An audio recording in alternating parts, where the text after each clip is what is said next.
everything you want, but you can't have. Number one regret, no takebacks. The hole in your chest, that's payback. Payback, yeah, you better take that. You could call me selfish, you critical, I could take the blame. Just like I could take a match and send it up in flames. Don't say I didn't warn ya, this might hurt, but that's just karma. Better take that. Call it payback. Don't say I didn't warn ya. Stay mad, I know you wanna. This might hurt, but that's just karma.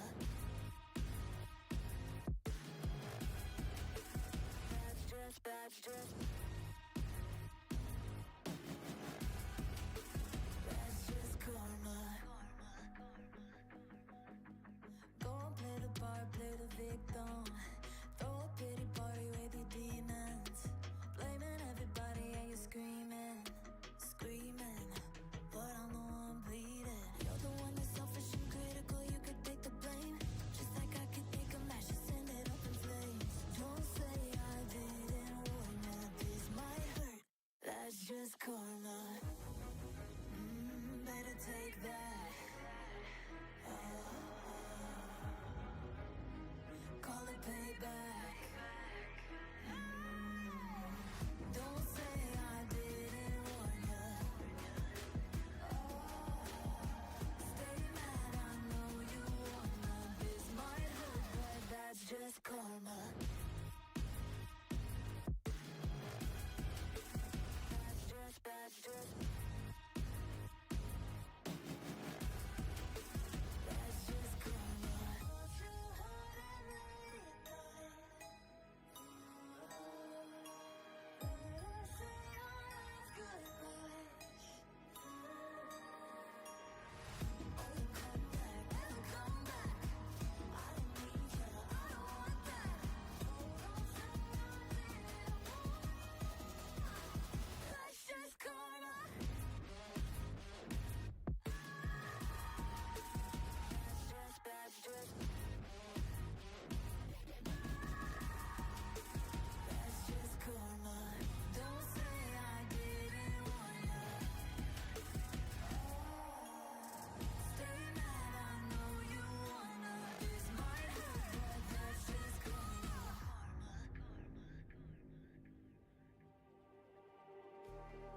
just like the street lights lit this town, like a fire in a blaze, gotta burn it down. Can't be afraid to leave this out. We got this far, don't know how. I see danger in your eyes. They know we'll burn down the night. Coming just like the sunrise. You know that we gonna let it rain. Tonight, we gonna let it rain. Tonight, we gonna let it just like the sunrise. We gonna let it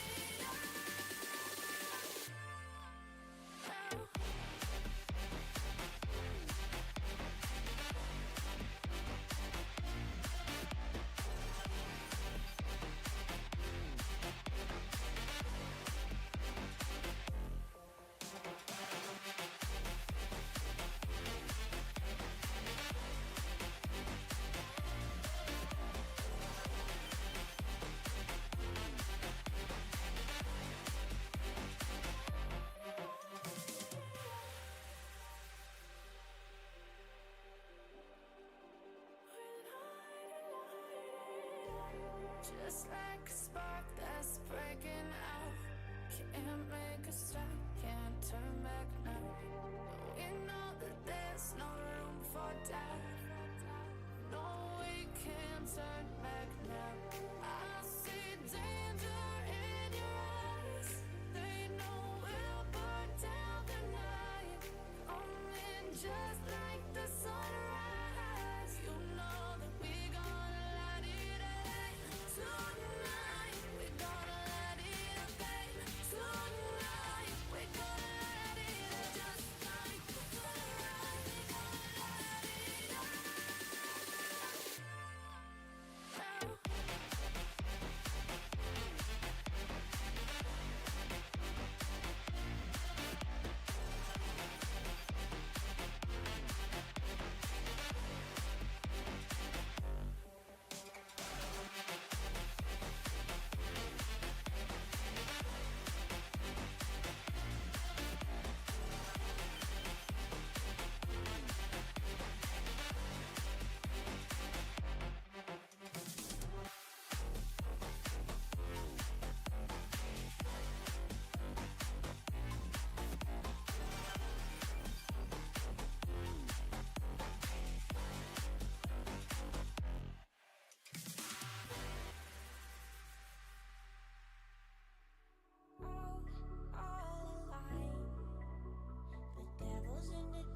monsters.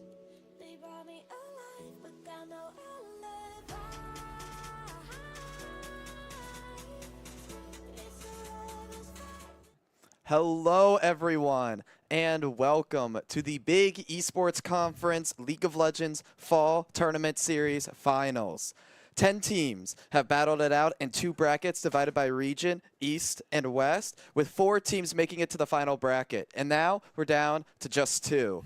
The University of Minnesota Gophers are taking on the Purdue University Boilermakers in a best-of-3 match to decide who will be lucky enough to take on the title as the first ever champion of the BEC League of Legends Fall Tournament Series here. Both teams were winners of their East and West brackets and have yet to face off in the tournament. Today is going to mean something. Both these teams went undefeated throughout their brackets and have both been dominant titans in this series so far. My name is Carter, and I'm joined by... I'm David. And now let's get into the game and start talking about the game. So the first thing, David, is the University of Minnesota coming in here hot off the heels of a victory against the Ohio State Buckeyes, a 2-1 showing, a close series, but definitely a dominant one for them. Their jungler, Zutter, incredible performance on those AD junglers. Oh, yeah. And with that, being first seed as well, they got side selection, and they went with red. Yeah, and so now I'm curious what kind of priority they're going to have in their draft because, again, Zutter was absolutely insane on those AD carries in the jungle, especially the Kindred. But also, I'm curious to see what they're going to go for in their bot lane. Their bot lane has always been extremely strong, and Porty very willing to go enchanters with Karma and Melio. So I'm kind of looking for an oppressive bot lane from Minnesota, or possibly a very strong jungle priority for Minnesota. Yeah, and coming out of Purdue, talk about again, also very dominant in their league, doing a great job. And they're on blue side, which I do have to bring up and just kind of derail a bit here to talk about. Usually when teams choose side, they do choose blue side. It's kind of the idea to get first pick. I guess if you kind of want to walk through, again, what you think Minnesota might be, but now Purdue kind of having blue side handed to them, how that's going to kind of feel. Yeah, I mean, Minnesota might be looking for a late counter pick, which, I mean, they might be looking for their top side or even mid lane, which is a possibility. But then again, I think they're just saying, okay, Zutter's okay with picking anything. They're going to try to draw bans, maybe needless bans, like what they did with OSU. OSU threw about 4 bans at Zutter, and he still found something to play. They might be looking for that and just say, hey, ban something, try to make a very threatening first pick. I dare you. We're just going to roll with the punches. Zutter can play whatever. Our bot lane's extremely strong. So I think Minnesota is just willing to see what Purdue's going to try to do first. Yeah, and talking about those choices, obviously, we're playing League. We got to bring up the meta. There's been a lot of changes, actually. A few adjustments of champions. The affectionately named by the community Arcane nerfs and buffs coming out for a couple characters. Have there been changes recently with these last couple patches, do you think, David, might kind of change what these teams are going to go for from what we saw these about a month or 2 ago from kind of professional League? I mean, some interesting changes are like Master Yi and Azir changes, but I don't think that's going to be too important. I don't know if Zutter is going to go for Master Yi because Master Yi isn't really a strong pick when you get to elite play. Rengar is one that did get buffed, but then there's been some other changes, like we've seen Kha'Zix nerfs, Caitlyn nerfs once again, which those will actually be really impactful because Kha'Zix was running amok in the jungle and was very dominant. I don't know if Zutter does favor Kha'Zix, but that will be one big pick down. And Caitlyn being nerfed is actually extremely big because Enon and Porty used that in lane. It was Caitlyn Karma, actually really impressive to get a really good early lead against OSU. So I'm kind of curious to see if now we're going to see Enon forced over to maybe Sivir or even Smolder is something that he does play. Even though Smolder is also a little weak right now, Caitlyn is still in a really strong spot, honestly. I think Caitlyn or Sivir or Ashe would be the big picks I'd see in the bot lane. And for support, Porty is willing to play whatever. Yeah, and then kind of building on that further, you talked about Caitlyn. We actually saw when the OSU Buckeyes took on the Gophers. A couple moments, actually, we thought that the nerfs to the Caitlin R lost them a kill or two. So you could definitely start to feel these in games. For those of you that might be not as familiar with League, these changes do definitely matter and impact something. So now I kind of want to walk through all the lanes individually, take it to the top side. We've seen both these teams' top laners. And how do you feel like that top lane matchup is going to go? Honestly, I feel like what the Sigma, I feel like is going to go for more of a kind of like tanky supportive style. The Ornn game that they had, while it was unfortunate that they lost, they were on the back foot almost the entire game, and they stalled it out for almost fully 40 minutes. It was absolutely insane. And what the Sigma was kind of like a pillar around his team, where just I'll take all the blows. They'll dive me top. It doesn't matter. We're going to scale through it. And Minnesota's been really good with these scaling comps. So I'm curious to see if what the Sigma is just going to try to take like a back foot in the lane, say, okay, you guys can try to bully me top, whatever. My entire team is going to wreak havoc along the map, like Zutter roaming through the jungle, the strong bot lane. So I think what the Sigma is really fine, just kind of chilling in the top lane. Yeah, and see if Purdue can really kind of punch through that. Purdue having, well, both teams really having a lot of team-oriented play. Seen that especially out of Purdue. Really good coordinated team fights, kind of going for those plays. And Minnesota, you're going to hear us say this name a lot, so might as well give him his own vamp time here. Zutter out of Minnesota. It's been a long time since you've seen a jungle carry and high-level League of Legends. The jungle's kind of turned into a second support almost. But Zutter making it work on that Xin Shao, Kindred, coming up and showing when it matters. Yeah, I mean, the Kindred especially was extremely oppressive. There were a few unfortunate timings where kind of walked into a bush, got one shot, but it was basically the game was at such a long state where you couldn't really get a chance to press the Lamb's Respite. It was just you get one shot and you're done. But Zutter is able to just take leads and go extremely far with them.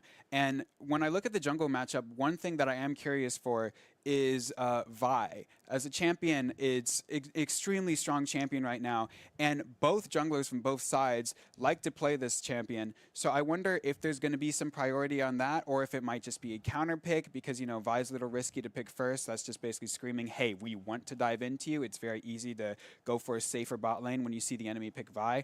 But Zutter, I just feel like, has a wider, more threatening champion pool that draws a lot of bans and even still is able to take over the jungle. So looking at the jungle, that's going to be the most important part for this series. Yeah, and swapping to talk about Purdue, extremely dominant performance in the second versus third seed match. Purdue coming away with a 2-0 win against the University of Washington there. As we're going to cut to draft in just a second here, as the teams just finished loading into their pro draft. And so we'll see if those little advantages, the difference between blue and red side, how the teams kind of use that here, and what they end up going for, because I think it is worth mentioning as we hit draft soon that while this is very high-level collegiate play, there is always that X factor. And this even happens at pro play, that there's just some characters that some players just love to play. We'll see if they bust out anything interesting here. Immediate Graves ban from Purdue, so immediately putting respect on Zutter. And also Minnesota banning away Skarner. Zutter wants to go for a carry. He's not going to play Skarner, but also we don't want to deal with Skarner because, again, it is still a very oppressive, strong tank jungler. It's going to take up a lot of space in that jungle. Ooh, Yasuo ban. That's that kind of targeted ban you see there. While Yasuo has seen a little bit of love, definitely not something you're looking for the meta. Just want to shut that down on their side. And Mbessa ban. We forgot to talk about her during the start. Mbessa, I feel she's very weak early, but she scales like no other and is probably going to be is an extremely big threat to Ornn if Minnesota would want to go for something like that. Also a big threat to a Galio top lane if Minnesota would want to go for something like that. But Purdue also lays down an Ashe ban and then first picks Ivern. That's actually really, really intriguing right there. Is that Nunu? Please lock it in. I'm here to feel the Vern. I love when the Vern gets a chance to shine. I'm already loving this. We're first pick in the finals, and they first pick Ivern. I'm already in love with this game. That's an awesome pick here. Seeing the Happy Tree Man roam the Rift once again. As a Nunu and Willem hover, I'm waiting to talk about it until it happens. I really want to see Nunu and Willem hover so badly. Oh my gosh, it's locked in. Oh my goodness. Okay, so this is really interesting because Zutter, from everything we've seen, has been absolutely insane on these. AD type carry junglers, Xin Zhao and Kindred, and now we're going for a Nunu and Willem where it's just kind of like I'm running around the map, perma snowball. I might just pop in, eat one of your raptors, bye bud, I'm ganking your mid lane. So this is going to be a really wild dance in the jungle as Ivern's going to be trying to secure his camps and then go support his teammates, and Nunu's going to say, no, I'm going to eat some of your stuff.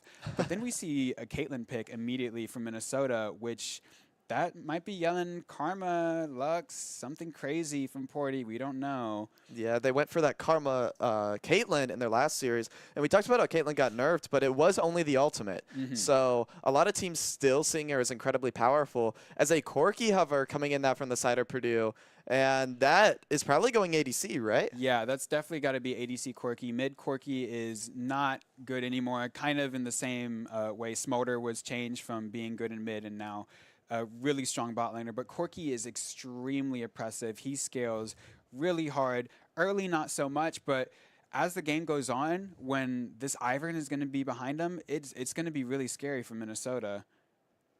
Yeah, as the last few seconds come in here. And a cannon pick. Very heavy AP so far in the first three from Purdue, but Cannon, I mean, we've seen teams run with it before. Always kind of an element in 5v5 play with that Maelstrom just being a great team fight ultimate.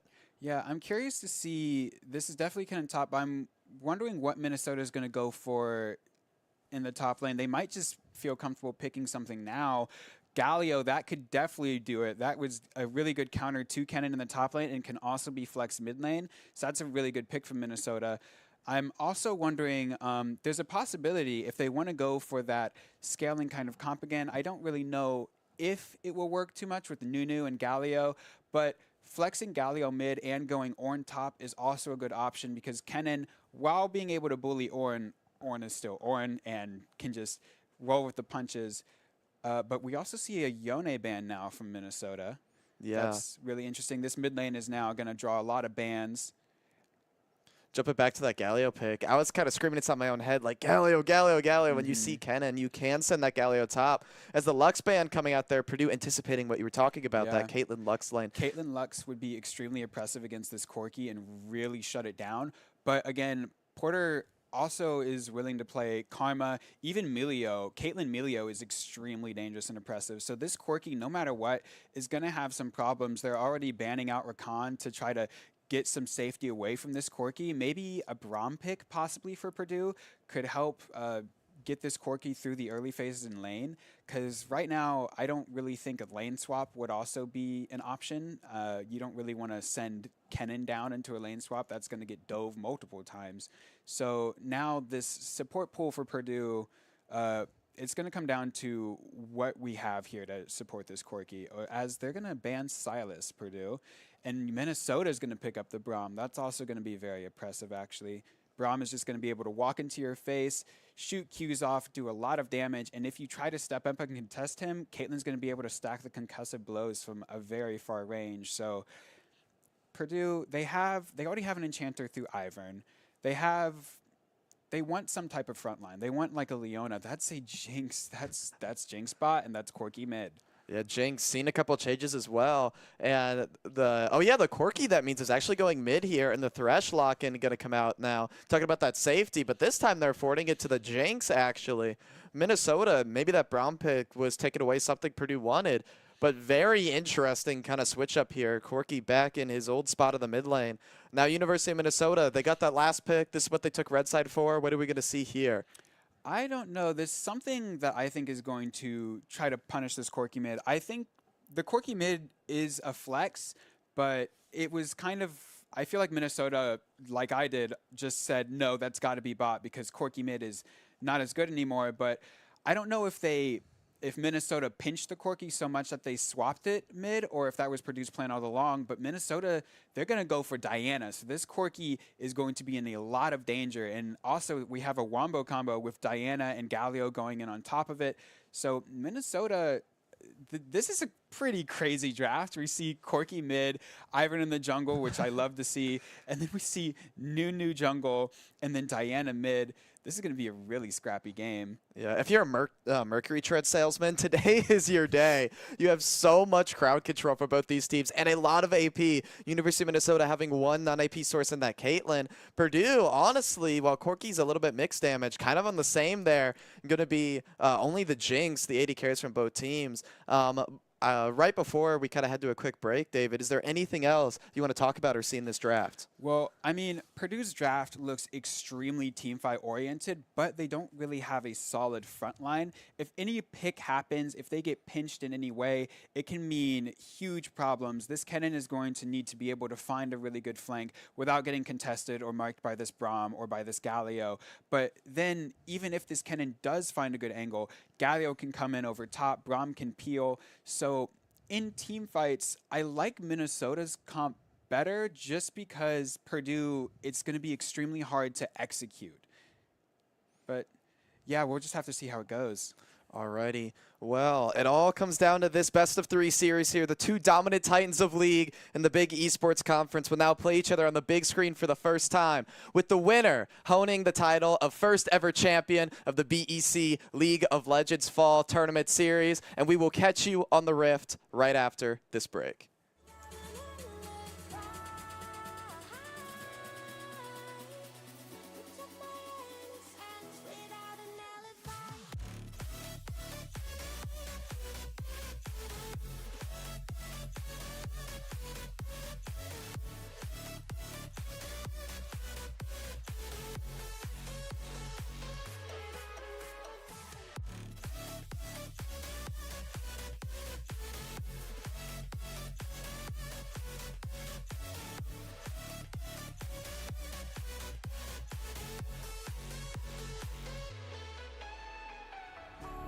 Smoking gun, you got me on the run. We know that will come. We're up till dawn, but how can I hide it without an alibi? It's a ruthless fight without an alibi. Took my innocence. I can't wait no longer. I'm playing with the monsters. Everything that brought me alive. Oh, we're all like monsters. Playing with the monsters. They brought me alive, but got no alibi. It's a ruthless fight without an alibi. Took my innocence without an alibi.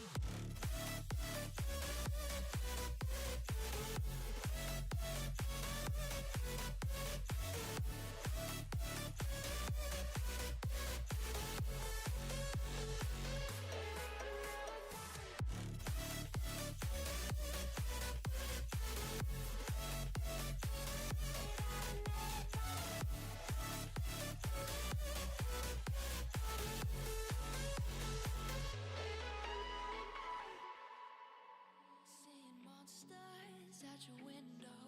No, you can't sleep. You pretend though you don't have to play the hero. 'Cause I got you like you got me. When the earth shakes, when the bombs scream, until our last breath, every heartbeat.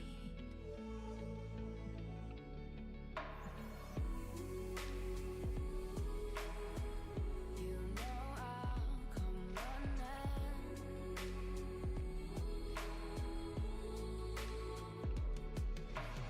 You go to war, then I'm going with you. Pick up my sword, yeah, there's nothing I won't do. When you sound the alarm and the chaos is rising, leading the charge, yeah, I'm coming out fighting. Swear on the breath that I breathe, I'll never retreat, yeah, I'll be your army.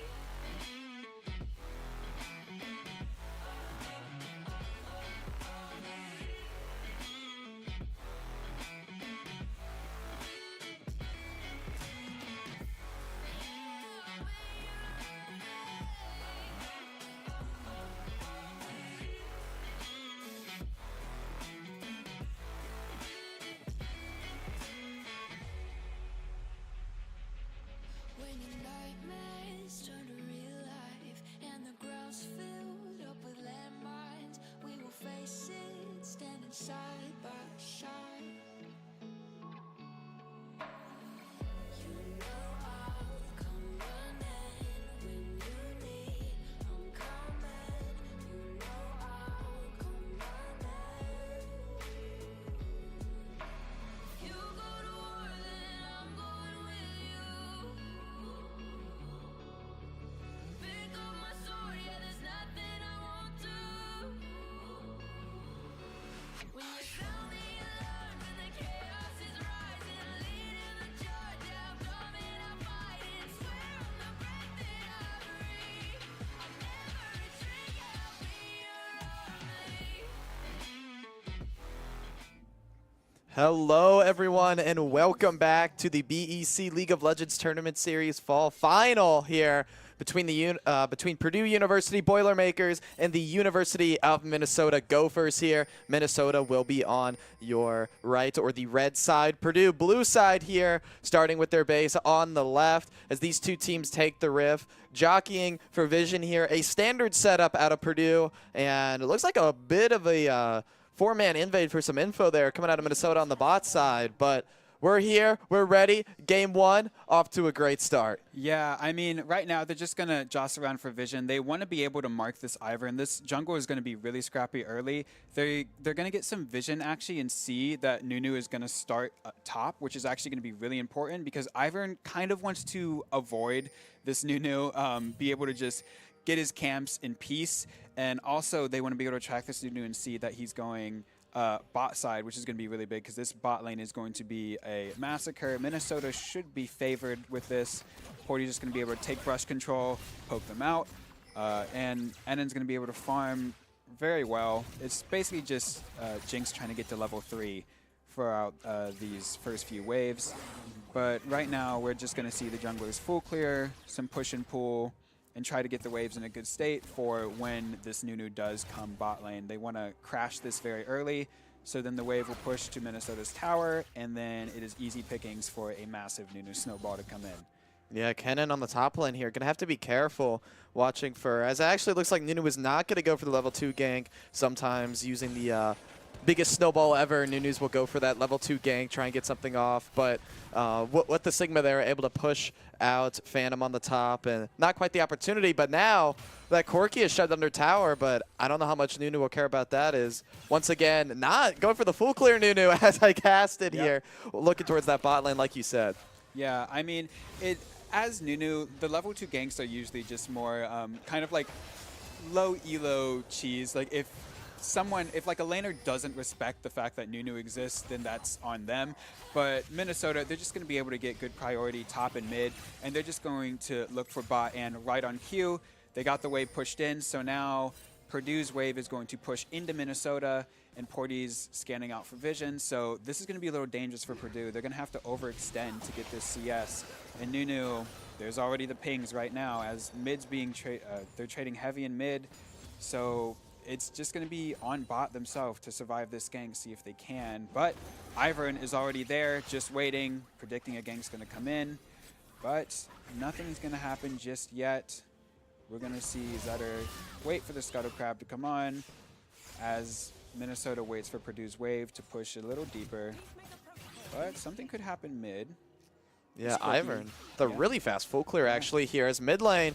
Zutter going for something, is caught up on a ward though, but now what the Sigma's going to go in, is going to get the taunt off, is going to get stunned on the flash, the empowered auto attack, and what the Sigma on that Galio top lane grabs the first blood, and that is the counter that Galio is to a little Kennen. Yeah, that's extremely massive too, because this Kennen is going to be really, really important, and the fact that Galio is able to just get the first blood and shut him down, that's automatically a null magic mantle. This lane's about to be so much harder for this Kennen, and now they kind of got to look top and try to stabilize this so it doesn't snowball in the favor of Galio, because what the Sigma could just absolutely neutralize this massive team fight threat that Purdue has been building around.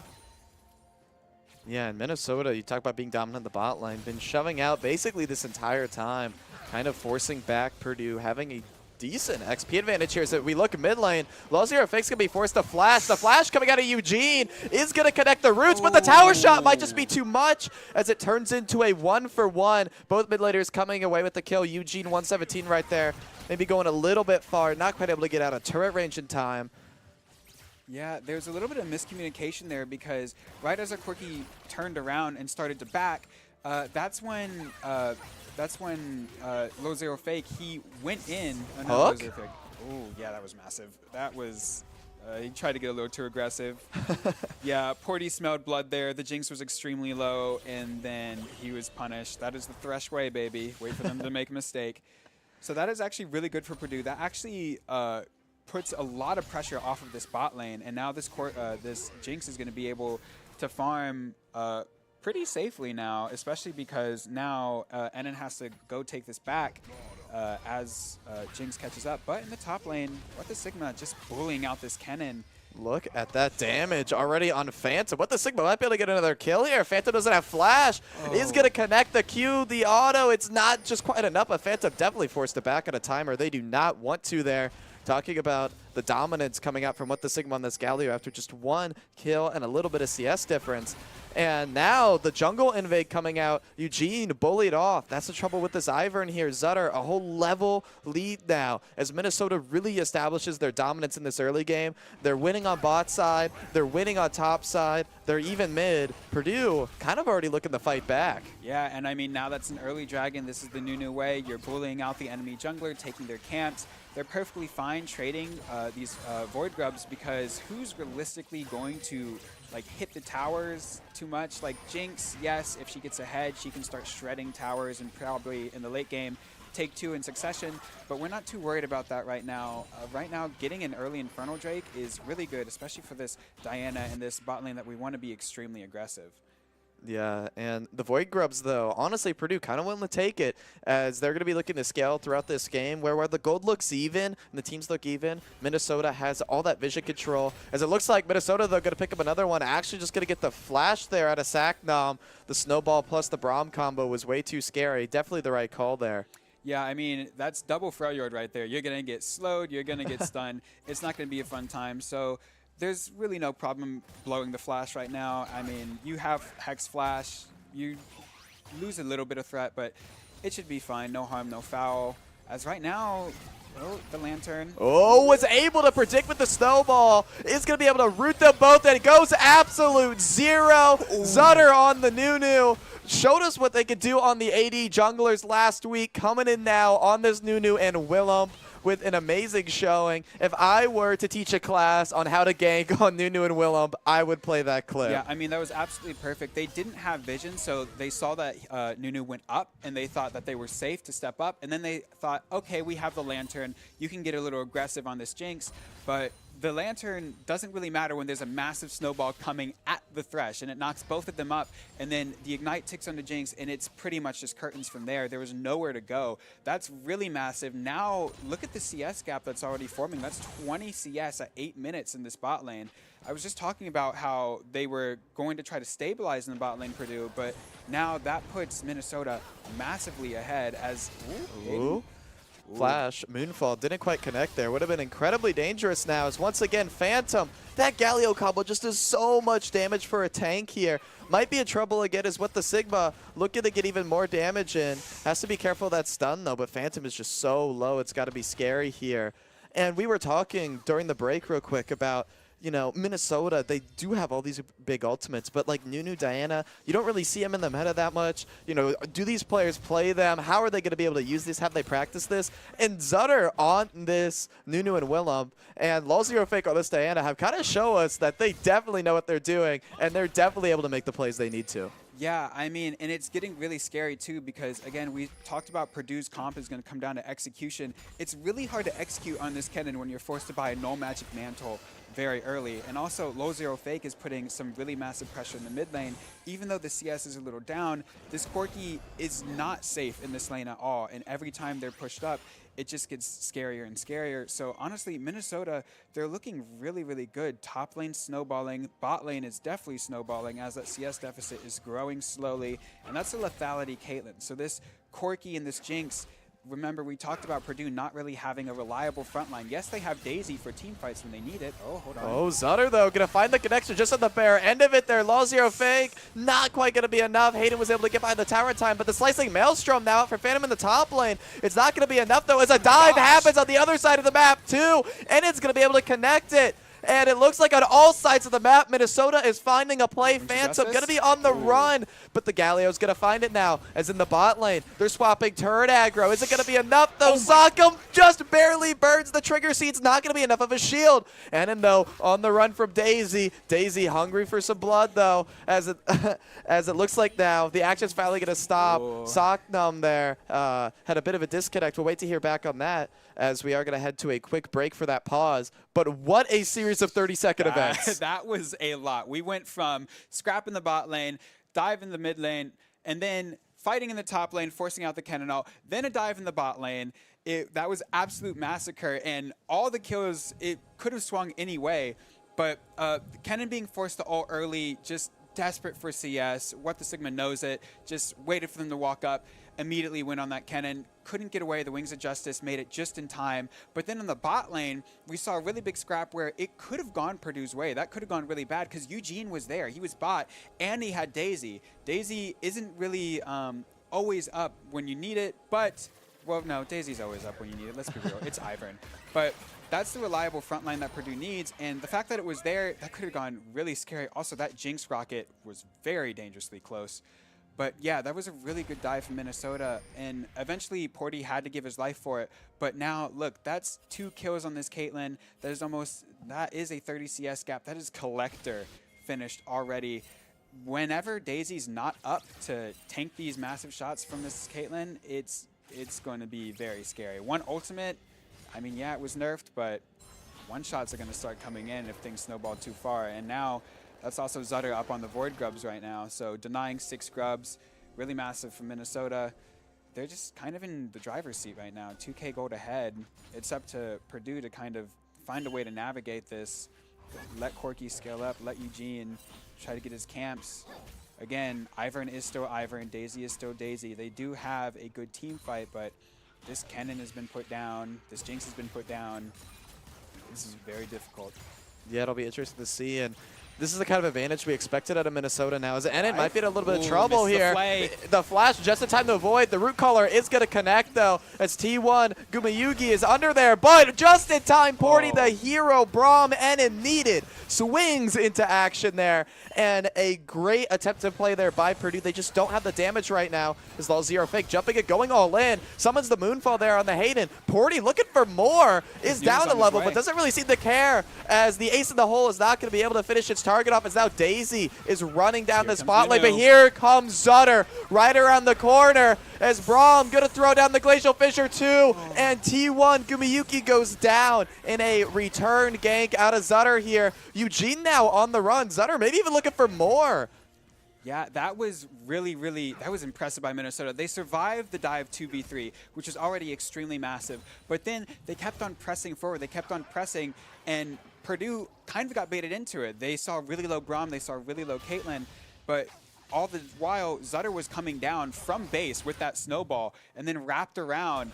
And it ended up being an absolute disaster from Purdue, overstaying. Once that play is over, you just got to get out. I mean, it's really hard to get onto this Caitlyn while Braum is just in your face, and they couldn't even take down the Braum. Ooh, nice pickup there from Gumayuki on the Jinx. That's the kind of kills you're looking for right now if you're Purdue, to keep that scaling dream alive. And I just kind of want to talk about the flow of this game, really, how early, you know, the gold was even, it was 2-2, but you could see Minnesota was invading both sides of Purdue's jungle, setting up that vision, and that's what really enabled them for that 3-lane play that got them to this lead they are now. And while, you know, we've been talking about how ahead Minnesota is, we do have to just, you know, call it out. That is a Jinx, that is a Corky, there is an Ivern, there is a scaling option here for Purdue, but as more and more gold goes to Minnesota, that, you know, 45-minute mark you're trying to hit just becomes further and further away. Yeah, I mean, like, right now, look at the items. That is Hollow Radiance, that is Sunfire Aegis, that is Collector. Those are 3 massive items, and on Purdue's side, there's just components. We got scraps over here. So it is looking really scary. That is a Kraken Slayer now picked up for the Jinx, so that is going to be a little helpful. That Nice snipe coming onto that Braum, coming in handy. But again, it's really hard to try to stem the bleeding here when Kennen can't leave this lane, and Diana's always getting stronger and stronger and applying more and more threat under this Corki, and this Caitlyn's absolutely massive. They're going to look for a dive here. Once again, Zutter just everywhere on the map. The Slicing Maelstrom, though, going to stun too, but what the Sigma's tanky enough to handle it here. Chaining the aggro perfectly, though. Phantom going to flash, but the burn finds him from that red buff. As what the Sigma was kind of in a tough spot here, but Socknum get a Hex Flash over the wall. Gonna find the hook on the Porty. Porty's gonna be rooted up, trying to Glacial Fissure, but there might be enough damage here, but able to jump just in time and get the shield up. And look at that mid lane now as Law Zero Fake coming down is gonna turn around though after the Braum goes down. Unfortunately there, Socknum on the Thresh picked it at the kill, but I mean, really you just wanted it on someone. Yeah, I mean, that was really important for Purdue because Minnesota, they pulled the trigger on that play because they saw that Ivern was down bot there, and the Corki was way too pushed in to be able to do anything about it. So Phantom almost pulled that off, which is really impressive. But Minnesota executed on the dive top lane, but then Purdue, really good job at striking back, getting a kill in this Braum. But again, you got the Braum in return for your top laner, who's now 0-3. Still sitting on components. I believe that's a Leandries that this Kennen's building to. So gonna put, yeah, Purdue's still in striking distance. They're still able to strike back, but this Caitlyn has remained untouched. This Galio is getting stronger and stronger. Ivern is up top. Let's see if what the Sigma does go for something a little too aggressive, but Phantom doesn't have the ult. I don't think anything's going to come of this. What the Sigma gigged it stunned. Change The the root scene. color is going to connect here from the Ivern. See if Yeah, they can Justice chase him punch down. Just too big and too slippery. They're going to be able to get away as on the other side of the map, though, Law Zero Fake might get caught. Sognum with another Hex Flash into the Flay. Ooh, as that's- Hayden on the Corki going to pick up that kill mid. As Sognum on this Thresh really started to roam around and have a huge map presence here. Yeah, that's actually really massive. That went straight to the Corki, and that is a really nice golden deck injection because if you look at the gold, all the gold is in favor of Minnesota except for that mid lane. That Corki is getting really strong, and there's a nice CS gap right there. So yeah, 400 gold ahead, and that's who you want to be ahead, that Corki. That Jinx being ahead would be really nice too, but I mean, that's your foot in the door right there. Purdue's starting to claw back. Yeah, as the item starts to come in a little bit here, we will see the next dragon up in a minute.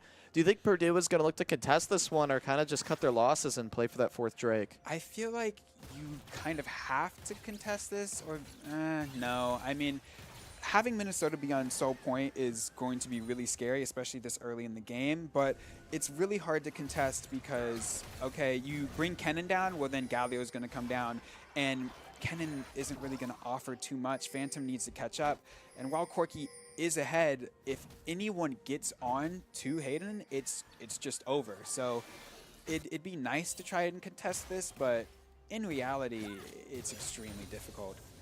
Yeah, we'll see what choice they make here as all the lanes being shoved in now from Minnesota. You can definitely tell they're getting ready for the Dragon, taking control of mid, swapping their bot lane there, having the jungler and Hutter right now just rolling a snowball down mid lane, trying to get here for any big plays that might come up. Dropping the Herald, really good timing again from Zutter, using that to kind of give some more pressure here. Hayden, though, going to find Porty a little bit, but Porty been really using that Braum movement we've seen as now Zutter going to be rolling up a snowball. Law Zero Fake waiting in the wing in case it connects. They are going to be able to dodge it as tensions are high for this third Drake. The Herald going to connect, and mid-turret falls now. That sucks. It looks like, though, Purdue is going to walk towards this Dragon.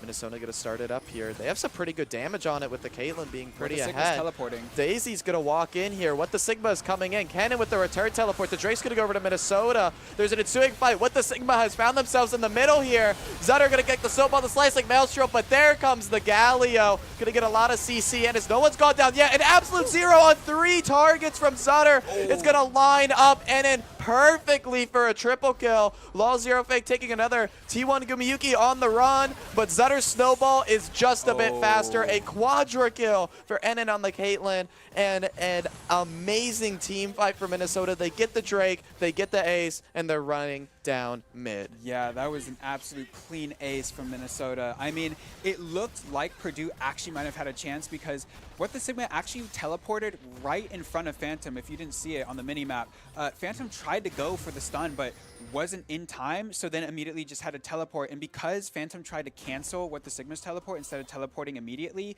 Phantom arrived a little bit later, so What the Sigma was able to get onto that backline and get them grouped up with the taunt for the absolute zero to do so much damage. That was a massive slow, and all the while, Enon is just free firing. As soon as Phantom went in with the slicing maelstrom, he got basically popped. And I mean, that's a Leandries. He's not really doing too much to shred the backline. So really good execution from Minnesota.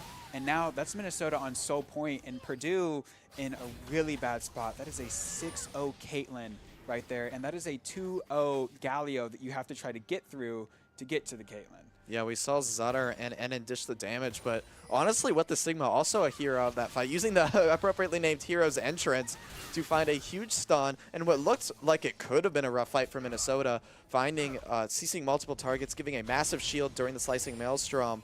And somehow, What the Sigma, finding themselves in the middle of the entire enemy team for a big taunt here, as now Zutter just going to roll on through and find T1 Gumiyuki in the mid lane. And if this comes up big enough here, the Glacial Fissure also coming out here. Enon going godlike. This might even be the tier 3 turret here. Or no, they're just going to turn towards the Baron, maybe. I mean, they used everything they could to save Gumiyuki right there. I mean, that was the Locket. That was Redemption right there. They're about to try to dive this Kennen. I mean, this is a one-shot turret. He's just going to tank it. As Phantom, the little Kennen who could, on the run here, is going to get tagged by the snowball, rooted up, stunned up, and What the Sigma going to take up another kill there. This does give Purdue a bit of a chance to get some vision back, but now Minnesota just going to turn to that Baron. Yeah, I mean, Purdue, they do what they can there, except that there's nothing you can do. Get a ward, maybe see them take Baron in your face, but I mean, Eugene's not really going to be able to walk up in there. I mean, Daisy is, though. See, if something happens, it's going to get the stun root off on the Porty. Porty, though, is a tanky. Brock going to be able to get away. Saknub going to cancel the snowball right there. Purdue is kind of looking for something here. Saknub going to go in on the fly. The hero's entrance coming in, but there's Low Zero Fake with the Moonfall on the back line. Gumiyuki's going to fall. Hayden's on the run, and they have Baron here. Minnesota could even look to end, as it actually looks like they don't have waves. They're going to take it back real quick.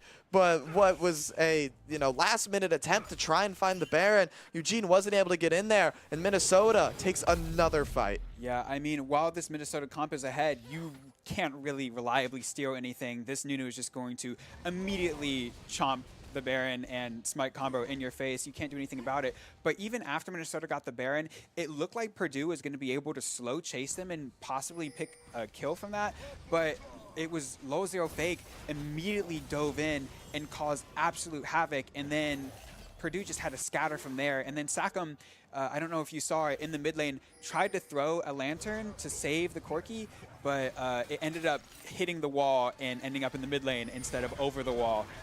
Now, What the Sigma just bullying them, 1v2ing. Yeah, What the Sigma going in, but it might actually be more than that here. Zutter rolls on up. Glacial Fissure down on top here. So it looks like Sakno may be going down, and then going to be able to pick up the kill on that one. The flash from What the Sigma into the triple taunt under the turret is going to dodge the Super Mega Death Rocket. A double TP out of the both top laners here. Phantom looking for a Maelstrom in the back line. Going to be chased off, though, as this fight has become a wonky one for sure. Porty jumping to block the root caller. Zutter working up another snowball. Cannot be slowed. Throwing it right into Enon's face. Going to just be able to dodge it as it barely nicks the tower, but Zutter's all by themselves. The team has turned on to Phantom, who is taken down. Zutter with just a shred of health on that tank. Nunu here able to walk it off, as a very wonky team fight indeed, but one that once again came out for Minnesota. That was very interesting. Phantom learned from his mistake and didn't try to go for the stun, just immediately matched teleport, which caused them to just teleport in front of each other, and then Phantom ended up on the opposite side with a good flank, which was actually really good because What the Sigma was too low to try to contest anything. So it looked scary for Minnesota. They were really pinched, but then they just kind of turned onto the Kennen, and Zutter said, "Don't worry, guys. I'll 1v3. I am Nunu," and got CC'd, but was able to run out because Phase Rush is a very funny rune, and Nunu is a very funny champion. So Minnesota just gets everything right there, and Purdue just falling further and further behind. I will say, that Ivern is starting to come online. We saw it when they tried to save Gumayuki and failed, but this time, when they dove that tower, the heals and shields were extremely strong.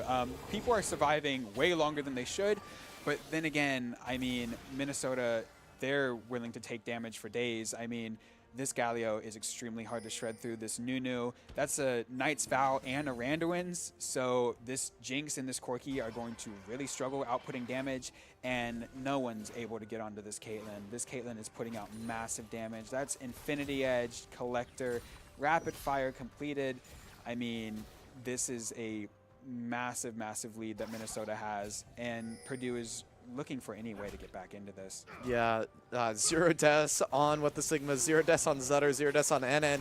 Minnesota have been able to take their lead and stay alive with it. And that last fight was so unfortunate on the timing because Phantom was dead for the Dragon, and Purdue used everything they had. So the Ocean Soul now on the side of Minnesota going to have some heals and shields of their own.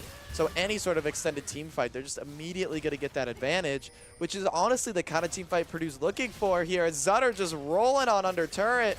Might bite off a bit more than they could chew. Porty once again shielding so much, but Sockdome is going to find the hook right there on the end, but going absolute zero, and the hero's entrance is going to be enough. So it looks like Sockdome actually got caught up in all of the CC there. Going to go down. Now Minnesota's a one-man advantage, and they're staring down this mid turret. Great hook, but just not the damage follow-up. Yeah, I mean, that was an insane hook, but I mean, there's just so much peel. That's Nunu, that's Braum. I mean, go ahead, walk into us. You're slowed, you're stunned, absolute zero in your head. Now there's a hero's entrance coming down, and now Minnesota, they just feel fine. But a huge slicing maelstrom from Phantom. Just doesn't have the HP to get it through, though, as Porty drops low, but not low enough. And already you can see this Ocean Soul healing them all back up as they turn their sights towards another turret. Zutter just going to take the turret for the team there, eat up a minion and get back to full HP. Casual Nunu things here, as Enon going to back off a little bit. Purdue able to stave off the attack for now, but they lost an inhib for it in the mid lane. And Baron up in 50 seconds. Minnesota has to be looking for that. Yeah, I mean, as Purdue, I mean, what can you do here? That's mid lane inhibitor is gone. Bot lane is always that constant threat. And now Baron's coming up. We already saw last time, you can't just walk in. Hopes of a steal are extremely low. You just kind of got to get into a death ball and pray that you can find another pick on NN. But then again, there's so much peel, and once NN gets away from you, like, look how fast they are on the getting onto So the map, fast too. This is peak Nunu gameplay, by the way. Just run it down. Oh, my team needs me. Oh, I'm on my way. This is everything that I love to see as a Nunu enjoyer. Yeah, Reindeer Nunu here, getting in the festive season as just barely down mid lane. Porty with an aggressive play here. The hero's entrance going to be there to back it up. Zutter's just going all the way here. Has found Socknome, taking very little damage from this Jinx on this tank. Nunu, Enon coming just in time. Low zero fake. Going to find the Moonfall. Force out the flash from Gumayuki. Minnesota wants to end here as what the Sigma chasing down Gumayuki under tower. Zutter to your usual culprits. The slicing maelstrom coming in, but absolute zero's going to get the damage in. Zutter goes down, but it's too little too late as the University of Minnesota Gophers take down Purdue. They get the ace, they have a wave, and this is going to be game number 1 of this series over to the Gophers. Yeah, I mean, that was just peak Nunu gameplay. Run it down. That's Sutter's first death, by the way. I mean, this Jinx was unable to do any damage. Just free firing into this Nunu the entire time.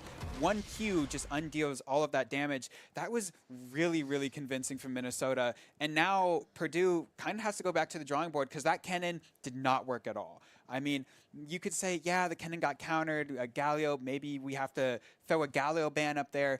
But now that's just kind of saying, okay, will this Kennen still be good even if we do ban the Galio? Or do we just completely scratch it back to the drawing board? And also, what do we do in the bot lane? Because do we have to throw a Caitlyn ban now? Are we going to look to try to do something aggressive ourselves? Purdue's going to have to answer a lot of questions going into this next draft. Yeah, definitely. And Minnesota, really has a lot less questions to answer, but now the cadence is on them to kind of see what they do. Do they keep this up? Do they change it up? I'm a fan of seeing a Nunu Ivern in a game 1 of a final, so I'm hoping for more stuff like that. And I mentioned it once during the cast, and we talked about it during the break. I was honestly scared seeing Diana Nunu out of them. I thought it would be kind of a bit of a flop, but watching them play and how they were able to combo it together, even though it didn't work, when I first saw level 6, that play mid, where Zutter takes the snowball mid, Lol Zero Fake looks for the flash moonfall, you could tell that they understand how these champs work, and they don't just understand them individually, they understand how they come together. So I am much more excited to see Minnesota find those combos, because if a component's banned out, having watched them play before and kind of catching this team's vibe, I could tell they got a few more up their sleeve. Yeah, I mean, I'm excited to see what Minnesota pulls next. They made the Diana work just fine, especially in the late game when we saw Sutter just running it down, and it was like, oh, the Nunu's alone, we can get him. No, wrong. There's a Grand Heroes entrance. Now Porter's here. Very, very good execution. So I'm excited to see what they do next. Yeah, and we'll be back with the draft for Game 2 right after this quick break.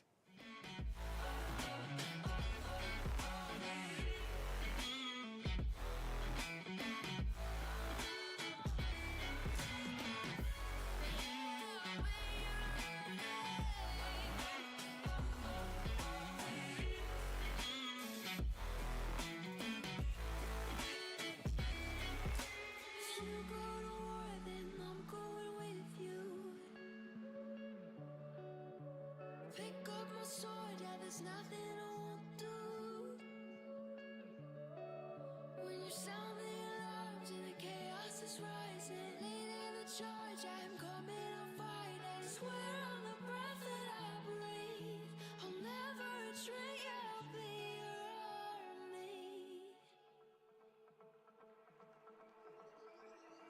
Oh, so suddenly, you poison the air I breathe, but if you don't hate me, then why would you break me?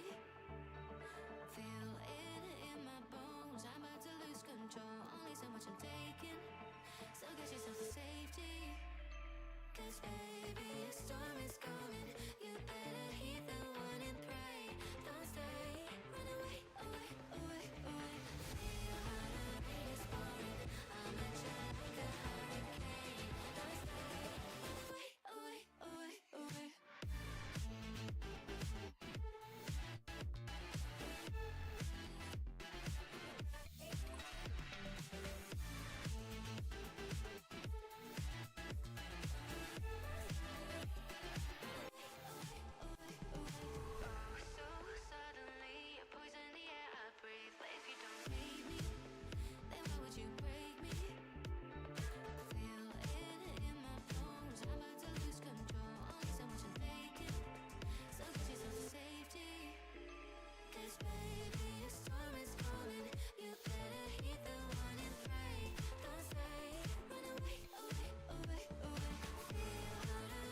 pouring, I'm at you like a hurricane. Don't stay, run away, away,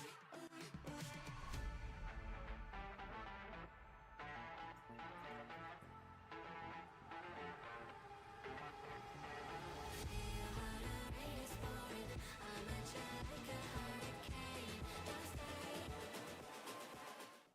Hello, everyone, and welcome back to the VEC League of Legends Fall Tournament Series Finals.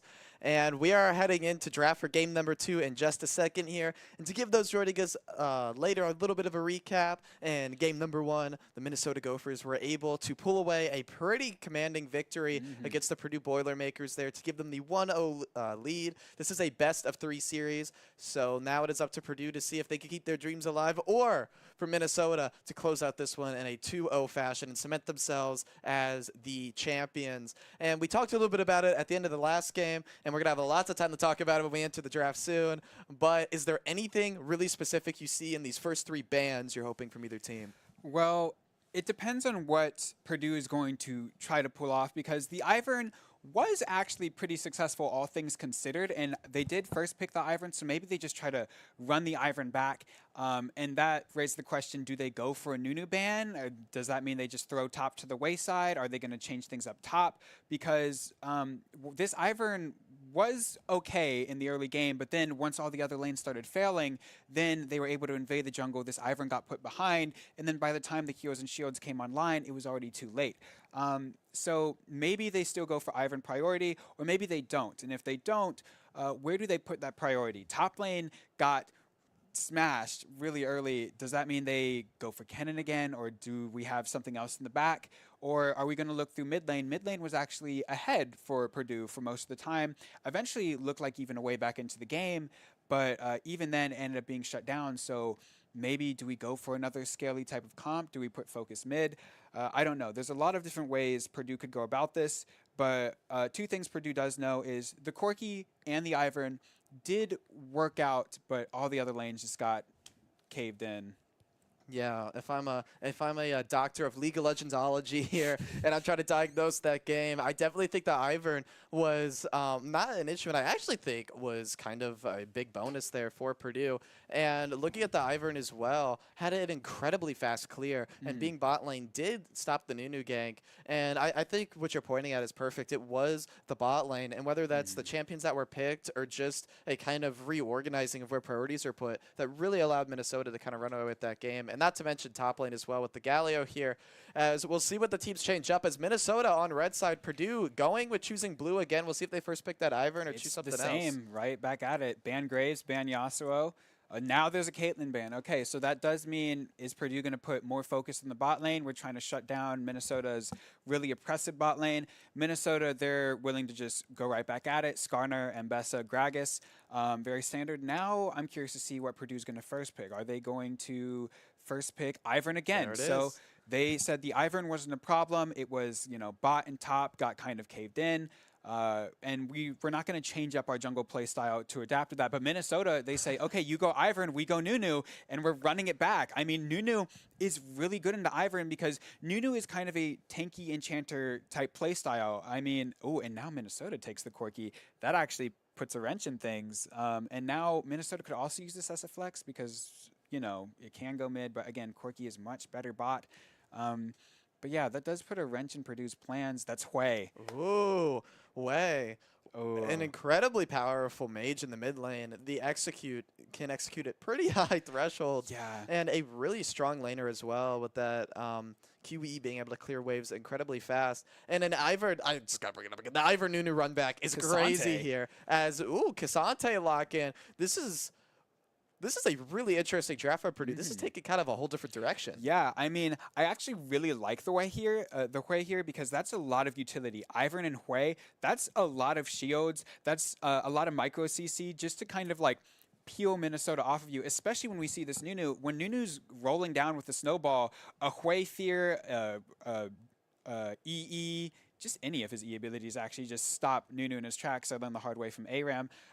But Hui, Ivern, and Cassante, but Minnesota's willing to just run it back with Galio and say, hey, you don't have to pick an AP champion in the top lane for us to want to go with Galio. We're just confident with Galio in the top lane, period. But again, this could also be a flex. This could be Corki mid and bot, and this could also be Galio mid and top. So Minnesota kind of playing their cards close to their chest. But what we're really looking for right now is this bot lane. Purdue seems to have a pretty strong mid lane and top lane. They know what they want to do. This looks like it's going to be really front to back. But are they going to be able to have the bot lane to shut it down? They're going to draw a ban on Ashe now. That's another ADC that's really strong on Minnesota's bot lane. And I'm wondering if they're going to throw just another ban, kind of ignore the counter pick or ignore the flex picks that could be mid or could be top and just say, no, we want to just get rid of all the ADCs we can. In Minnesota, they're just going to ban out the Braum and ban out the Rakan once more. So this could be a very scrappy, we might see an enchanter for Minnesota. I don't think Purdue wants to pick an enchanter here because they do have Ivern, they do have Hui. They probably want another frontliner. Will they go for Thresh again? I mean, the Thresh wasn't necessarily a problem, but it definitely didn't help them win lane at all. And the final ban for Purdue, they're going to ban out the Yone. So they are going to throw a little ban mid, saying, okay, yeah, mid still most likely open right now. This is probably Galio top, Corki bot. So these last two picks for both teams are going to be really important in how this game is going to play out. Yeah, and we'll see what they end up opting for here. And kind of giving some League of Legends history here, the way was during the time of Corki Mid, experimented with as kind of a counter, and that Corki Azir meta kind of got some fluctuation is there. As a Gnar coming in here, this is... I like Gnar. I'm a Gnar fan. I love the little guy who turns big and angry. See what that could do here. A Gnar in the Cassante, talking about matchups, that is a common matchup we've seen a lot. Typically Gnar favored, but Cassante does hit this point out of lane where it's Cassante really too takey to deal with. Yeah. So definitely see that there. But again, running it back to how Minnesota plays with the ultimate combo potential. Draven. We're in the League of Draven now, actually.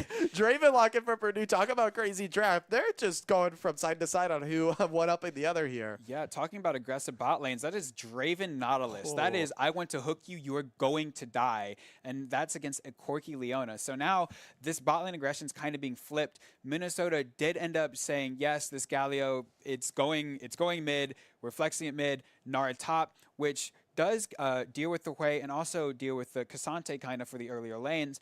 But now this bot lane is going to be a really big focus. That's actually Renata Glass. That's actually, I like that a lot because you can make this Draven just one-shot some of his own counterparts.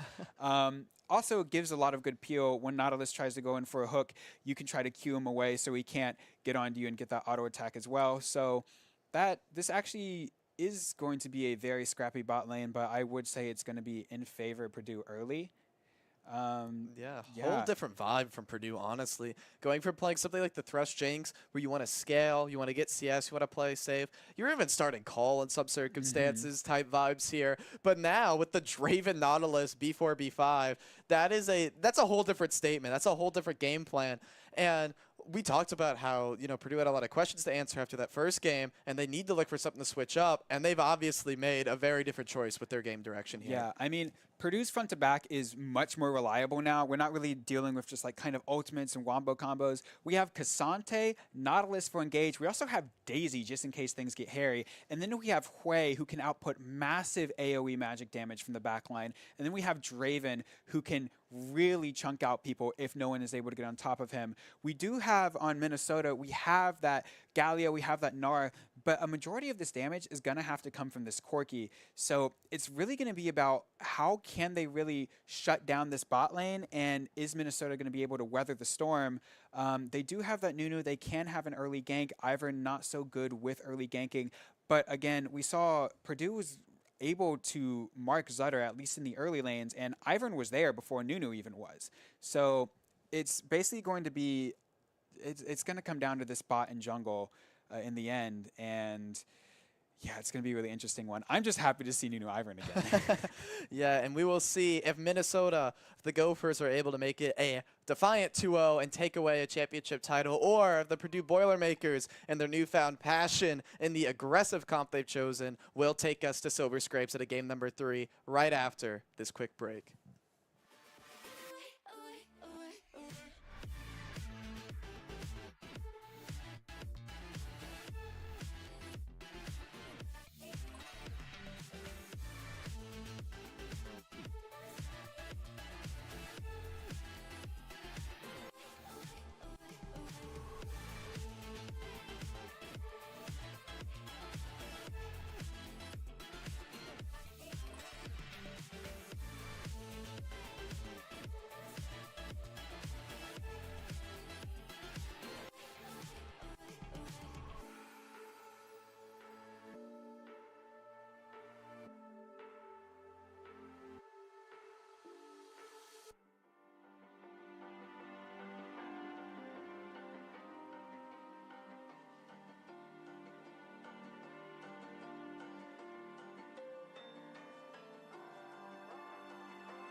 So you wanna go to war with me? You're talking like you think you're royalty. You think that I'm afraid, but I don't break. I heard you question my stability. You think I'll fall just like a guillotine, but I am here to stay. Won't look away. The storm is coming.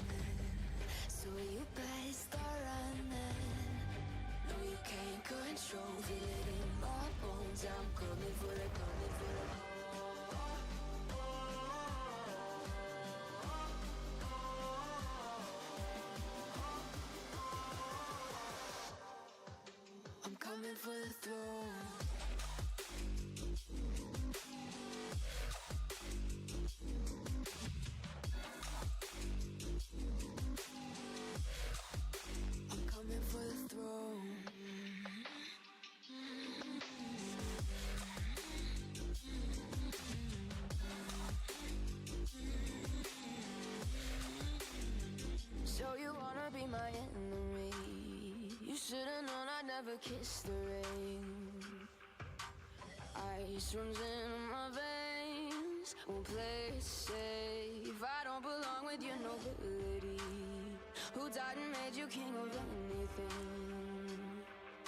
You think that I'm insane, it's your mistake. Kingdoms rise and fall, I've come to take it all. I'll take it, I've come to take it.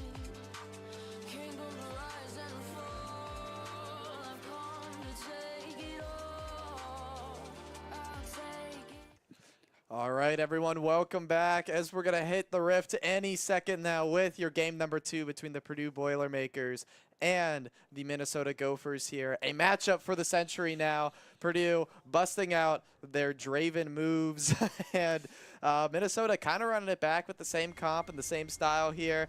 As the gates fall, the teams rush onto the rift here.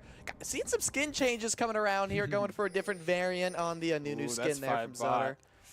Yeah, Purdue, they're really going to look to capitalize on this Draven Nautilus lane. They're going to go from some early aggression, but that's 5 on 5 in the bot lane. We might see some sparks fly here. Yeah, looks like Minnesota opting for the 5-man bush there. What the Sigma going to leave to go top? Yeah. We'll see what happens now as Purdue doing the full loop around invade. And if they stick to this, they're definitely going to find some members on the side of Minnesota. Saknam on the Nautilus leading the charge. Oh no, Zutter and Ennen are all alone. The Saknam CM, the flash, the hook is going to connect with the stun. The root caller for follow-up. Zutter almost lives, but the first blood going to go over to Eugene 117 on the Ivor. Here too, I think. I mean, this hook, if he's able to flash it, yes. Ooh. Flashes it just in time there to get over the wall. Purdue, 1 on the board, 500K gold lead, first blood to that Ivern right there. And we talked about a change of pace, a change of style. Purdue, the team that started on the back foot now, they picked Draven, and they just got first blood. Yeah, and now we're about to see some more sparks fly. Oh, that's an ignite dropped early. Gumayuki is going to be picking up these axes, but is it going to be enough now? Actually, the damage is quite big here. Gumayuki has flash. Ennen is in trouble. Draven flashes forward. Draven gets the kill. This is going to be a double out of Gumayuki for the Draven already. That is a 2-0 Draven before 2 minutes has even hit there. A great play there by Purdue, Minnesota. Maybe getting a little bit ahead of themselves, standing in the bush there. That's a Draven Nautilus. You can't win that 1v1. Yeah, this was a really diabolical series of unfortunate events because level 1 Nautilus on any invade, everyone holds their flash thinking they can predict it, and it never works. Zutter held his flash, but the hook was thrown when Saknam was in the bush, so Zutter wasn't able to see it. And now the bot lane of Minnesota, both of them hold their flash, and in an open space, if you flash, you still are probably going to get hooked. So they just kind of try to cut their loss and say, hey guys, we save flash. But that is a 2-0 Draven. That's a double longsword right now. This bot lane, we talked about Purdue really needing to be able to get ahead and smash this bot lane. They're doing it already before 2 minutes, so this is going to be really scary for Minnesota. Oh, Sockbound with the Hex Flash finds Ennen again, and Gumayuki is already there. That's 2 auto attacks. Is 2/3 of Ennen's health bar. This Draven is already becoming a menace in the bot lane. 2 long swords and a Doran's Blade. Doesn't even need to use the pot. This is going to be a hard-fought battle from Minnesota's bot side. Yeah, remember what we talked about Ennen saving Flash? That's gone now. And also Eugene is bot. They honestly could look to dive here. There's no sums on Ennen right now. They're still level 1. Socknom's level 3. Eugene's level 4. Socknom's hooked. That was 1 Draven auto. Did 2/3 of the health bar. Eugene, just within trigger seed range, is going to be able to get the slow. The red buff is burning. Eugene with the empowered auto is going to take him down. Maybe he falls to the turret. Nope. Able to get the shield just in time. Now Zutter being bullied off of the blue buff. Socknom, the little Nautilus who could. Zutter ended up having to smite. But Law Zero Fake had to come from the mid lane. Where was this Purdue last game? Coming up huge now. Invading the enemy jungle in 3 minutes and 30 seconds. A 5-0 lead. A 3-0-1 Draven at 3 minutes. This is an incredible early game performance. Yeah, Ennen said, I want to get to lane and just try to breathe, and they said no. Saknam hits a hook on Porty, and Porty gets actually one shot by the 2 longsword Draven, who now has a serrated Dirk. This is going to get scarier and scarier. Minnesota needs to find a way to stabilize very fast because Purdue's bot lane is already back, and they could get engaged on in one shot again. This is, I dare say, nearly unplayable if you're over the halfway point in this lane. So you're going to have to play very, very, very safe. They know you don't have any sums down there. Porty actually did hold on to his flash. Porty already mid here. If that connected, that would have been game over there for Hayden right there, as Eugene looking towards the top lane. And I just have to, give Purdue props for getting the 3 kills early, but not letting that just go to waste. It's sitting on it, actually looking for that early dive bot here. Is Law0 fake, finding Hayden once again. Oh, they're freezing bot lane. Minnesota, they're not going to be able to walk up and contest this. Law0 fake and Porty, though, are going to try and find Hayden in the jungle. Hayden going to have to flash away, but Porty flashes forward. Law0 fake is low, though. The flash from Eugene gets the shield, the root collar to get more. Law0 fake goes down. Eugene able to find that kill once again. Porty really low, the hook.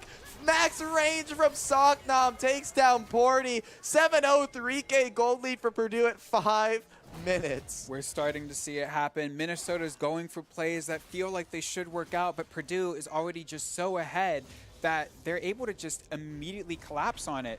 I mean, they just left the Draven bot because what's Enon? Oh, God. Oh, no. Don't do it to him. Stop. He's level 2. Level 2 at 6 minutes. 12 CS here on the Corki. Beaten all the way back. They're just sitting in the bush. There's nothing they could do. Socknom, Eugene, Gumiyuki here in the wings. Throws out root collar. They're not going to be able to find anything. 3 plates on the turret. Law0 fake, though, coming down. But I don't even know if this Galio could really help that much, as just one, maybe even one auto at this point from the Draven is going to be enough to do it, as they might even take the first tower here. This is, if you're a Draven Nautilus lane, this is what you dream of at night. Yeah, this is like the golden standard. Like, you just get to walk up, pass a tower, and say, come to lane, guys. We're not going to jump you. And Enon is level 2. This is just going to be a tower first blood, probably before we even hit 7 minutes.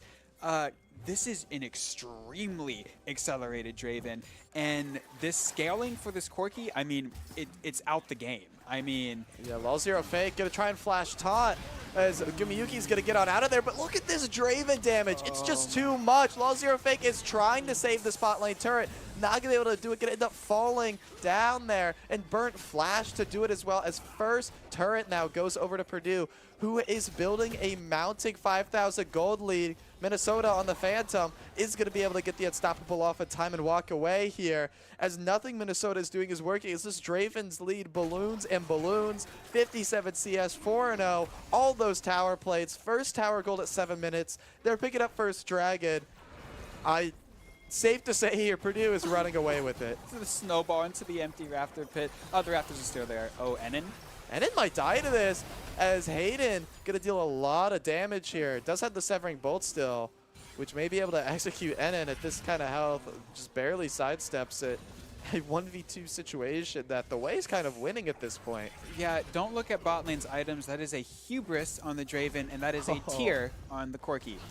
This has gone from unfortunate to catastrophic. I mean, we saw the desperation play that Law0 tried to get a taunt, maybe hope that Gumiyuki would take turn aggro, but in the end couldn't even get Nautilus and blew the flash. So again, that was just a desperation play, and it just keeps going from bad to worse. I mean, now this Corki is mid, is possibly going to try to quote-unquote stabilize, but as Sakam coming top, this is the hook, but I mean, the supports are just completely unlocked. I mean, you can leave the Draven, and who's going to step up to them? Yeah, there's Gumiyuki looking on what the Sigma here. Porty's coming up. They're looking for something. Zutter's here as well. We'll see. This is like kind of their one chance to really kill Gumiyuki, but Porty's just too autoed. Falls down. The Whirling Death is going to bring a lot of it there, as the flash and the axe is going to be enough there. A double kill for Gumiyuki, and that was honestly the best angle Minnesota has had on him in a while, as you know, what the Sigma was kind of in your counter matchup here, but actually only had a They're gonna 26 dive advantage Zutter. and fell. But Zutter going to go for the dive. The Hero's entrance coming in to save him. They're trying to look for this Draven with no mana, a low HP Nautilus, but they're just too far ahead. Already getting 19 AD from that Hubris. It is only 9 minutes in, and it is 11-0 for Purdue, as it looks like Annon's struggling even more possibly into this way alone in the mid lane. Yeah, I mean, 30 CS at 9 minutes. This Corki is gone, and this Draven is absolutely insane. Hubris with 19 stacks, 9 minutes in, 6-0. I mean, it's just scary. At this point, this is one of the games that you have in like solo queue where it scars you from ever like standing in a bush level 1 ever again. And you just like stand all the way back like near your second tower, just like thinking of that Nautilus hook that hit you. And Minnesota, I mean, this is going to be a really, really big ask to try to stabilize this game. I mean, Corki is your only source of damage, and this Corki's not really going to be able to scale too well, especially when their front line is getting shredded like paper by this Draven. Yeah, and talking about that, that was really where this all started, was NN Porty's choice to stand in that bush and try to contest the Draven Nautilus 2v2, and losing that handedly. And Purdue, once again, oh, they're going again for Law Zero Fake, as it looks like Gumyuki is going to get taunted, but that shielding is going to be enough there from Eugene. Saknam is going to fall to the turret, but not before the Ignite is going to take down Law Zero Fake, as Zutter is getting autoed down by Gumyuki on the Draven. Porty almost died in 2 autos. Edin's not going to be able to do much more. Gumyuki's walking under turret by themselves as the Draven is finding the auto Shields? attacks. Absolute Zero, though, is going to be enough there from Zutter. Going to get the shutdown over onto the Nunu. Edin going to get a shutdown there onto Eugene. Really close health bars. That's the play that Minnesota need to get back into this. What the Sigma actually going to find Phantom there with some very good gameplay on the Gnar, as now Hayden, though, in the top lane is going to connect that ultimate there on the NN. NN going to go down, is going to connect another one there on the Porty, but NN actually was able to be brought back to life by the run out of glass. Saknam is up here now. Not going to be able to get much done, though, as Zutter just going to kind of be able to walk away from this Nautilus unless Saknam tries to connect this hook. Is going to get it just in time, but that might be the hook of death there. NN is going to get knocked up with a death bomb below. Saknam using that to get out. A very chaotic fight up in the top lane. Minnesota, though, they got a lot of shutdown gold from it, and that's the kind of plays they're going to have to look for. That was absolutely massive. The gold lead went from about 7K to now being 3K. That was a really massive swing, and that was Purdue really just kind of, I mean, in pure Draven fashion, just trying to take on the world, and it almost worked. That would have been absolutely catastrophic. That probably would have been top tower. Top tower is still bleeding right now. Minnesota's still bleeding out in gold, but that was a massive stabilization, especially with the Corki getting shut down, and now they're collapsing. Yeah, the TPs for TPs, the heroic entrance coming in. Gumyuki is going to be able to sidestep it, but that's going to be a lot of people on top of you now. But Phantom doing the work. Zutter is just going to whip it. The tanks are coming in there for Gumyuki, and Hayden's going to be able to finish him off. The axes are flying. The tanks are there to help him, and Purdue able to get back another play. What looked like a really good TP flank out of the side of Minnesota.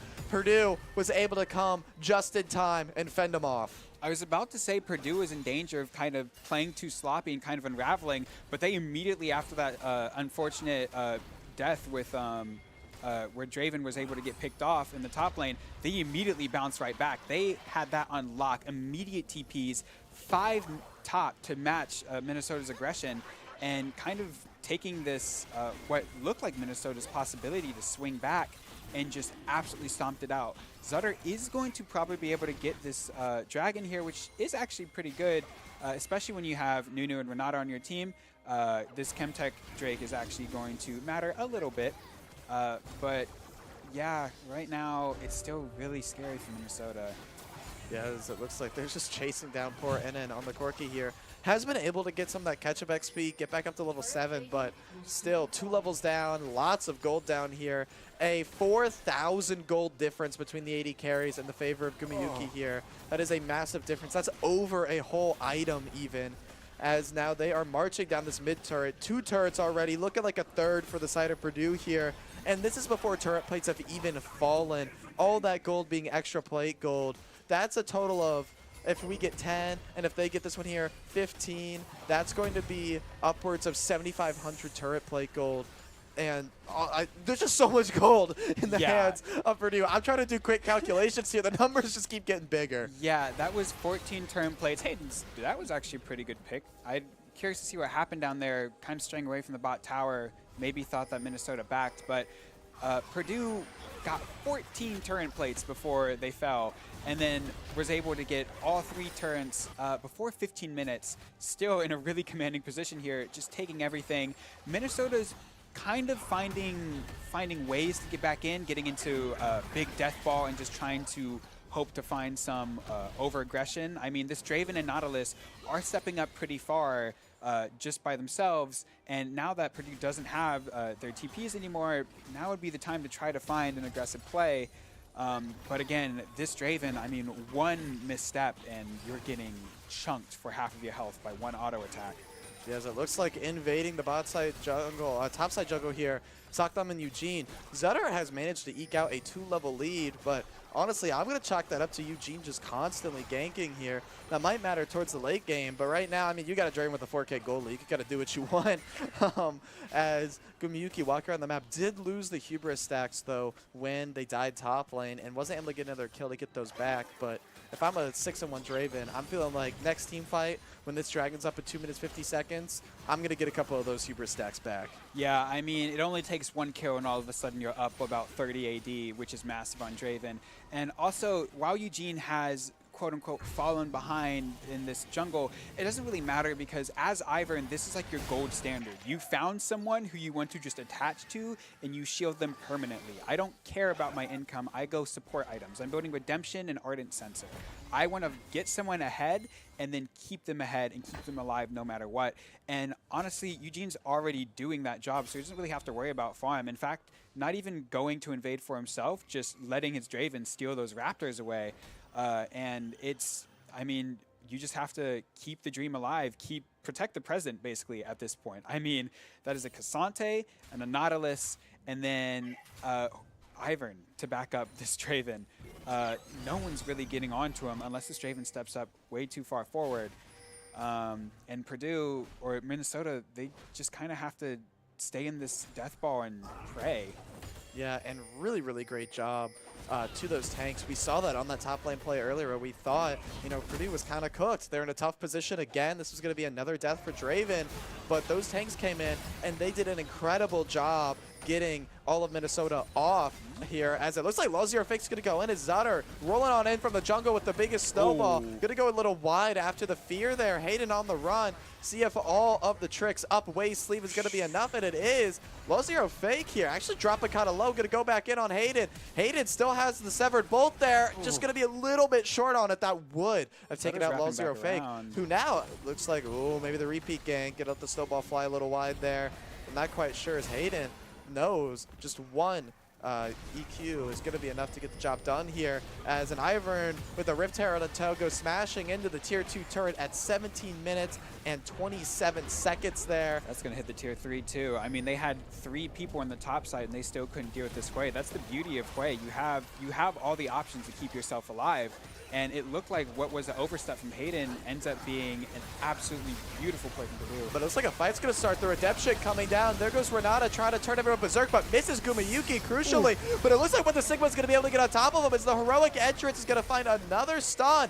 A huge overstep here from the side of Purdue. So it looks like Minnesota's going to pick up a triple kill and quite a few shutdowns. Might have lost their tier 2, even lost their tier 3, but that is a triple kill for the side of Minnesota, and that is some gold they desperately need. Yeah, I mean, this Corki is 4K down, but now has a...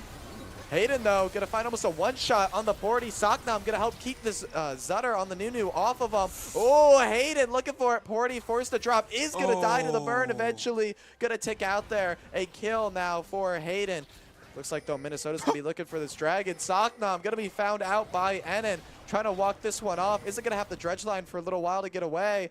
Oh, wait, TPs are coming out. Looks like Purdue might try and contest this. Hayden all alone, looking to do something. With the Sigma's low, it's going to go mega. Zutter's half as well. Not quite able to find it there. A bit of an aggressive call for Purdue, committing the TP from Phantom. But hey, Minnesota, they're up a dragon now. They might have found a way back into this game. Yeah, they found a way back into this game for sure. I mean, this Corki is now slowly starting to stabilize. 3K down, has a bounty for some reason. That's interesting. But, I mean, still being able to stabilize. And now these tanks are actually getting tanky. They're able to get onto the backline and deal some damage. And now Gumiyuki is kind of forced to pull back a little bit and stop going for these one-shots from the squishies and try to reckon with the fact that these tanks are on his head, and that's pure armor on this Nunu. That is a Sunfire and a Randuin's, so if anyone wants to be in Gumiyuki's face, it's definitely Zutter right now, and that's exactly what he's doing. Every team fight going straight at him, even using the Absolute Zero just to slow him down so the rest of his team get on top of him. So Minnesota is still in striking distance. They're 5K down, which as time goes on, I mean, they've kept this lead to around 5K, which was massive early, but I mean, as you keep on going, that 5K means less and less, especially when you have Corki scaling, which we thought it couldn't be done, but I mean, that is a Triforce on the Corki now. That is an item, and the CS doesn't feel as bad. It's still 50 CS down, but they're stabilizing. Yeah, stabilizing for sure, but there's still 5K difference between them. That Draven is still really, really far ahead. And in doing their best to close that CS gap, that's like 50 difference here. And you can see Saknam even knows Minnesota is in the jungle. Doesn't really care. Just walks forward, clears the wards, knows if anything happens, they have a death ball of a team right behind him to follow up. Gonna start at the Baron a little bit, maybe try and scare Minnesota into doing something, but realizing they took a bit too much damage on that. Gonna push the waves again. And not wanting to flip the game on a 5v5 Baron here. What the Sigma now is 2 levels up on this Cassante. Has a pretty decent lead going on. A little bit rough in the early lane like everyone else, but able to find a way back into it here. As now the team just kind of wait. Baron is up. They could go for it. You know, you have to watch out. What the Sigma does have teleport. LOL0 Fake does have teleport.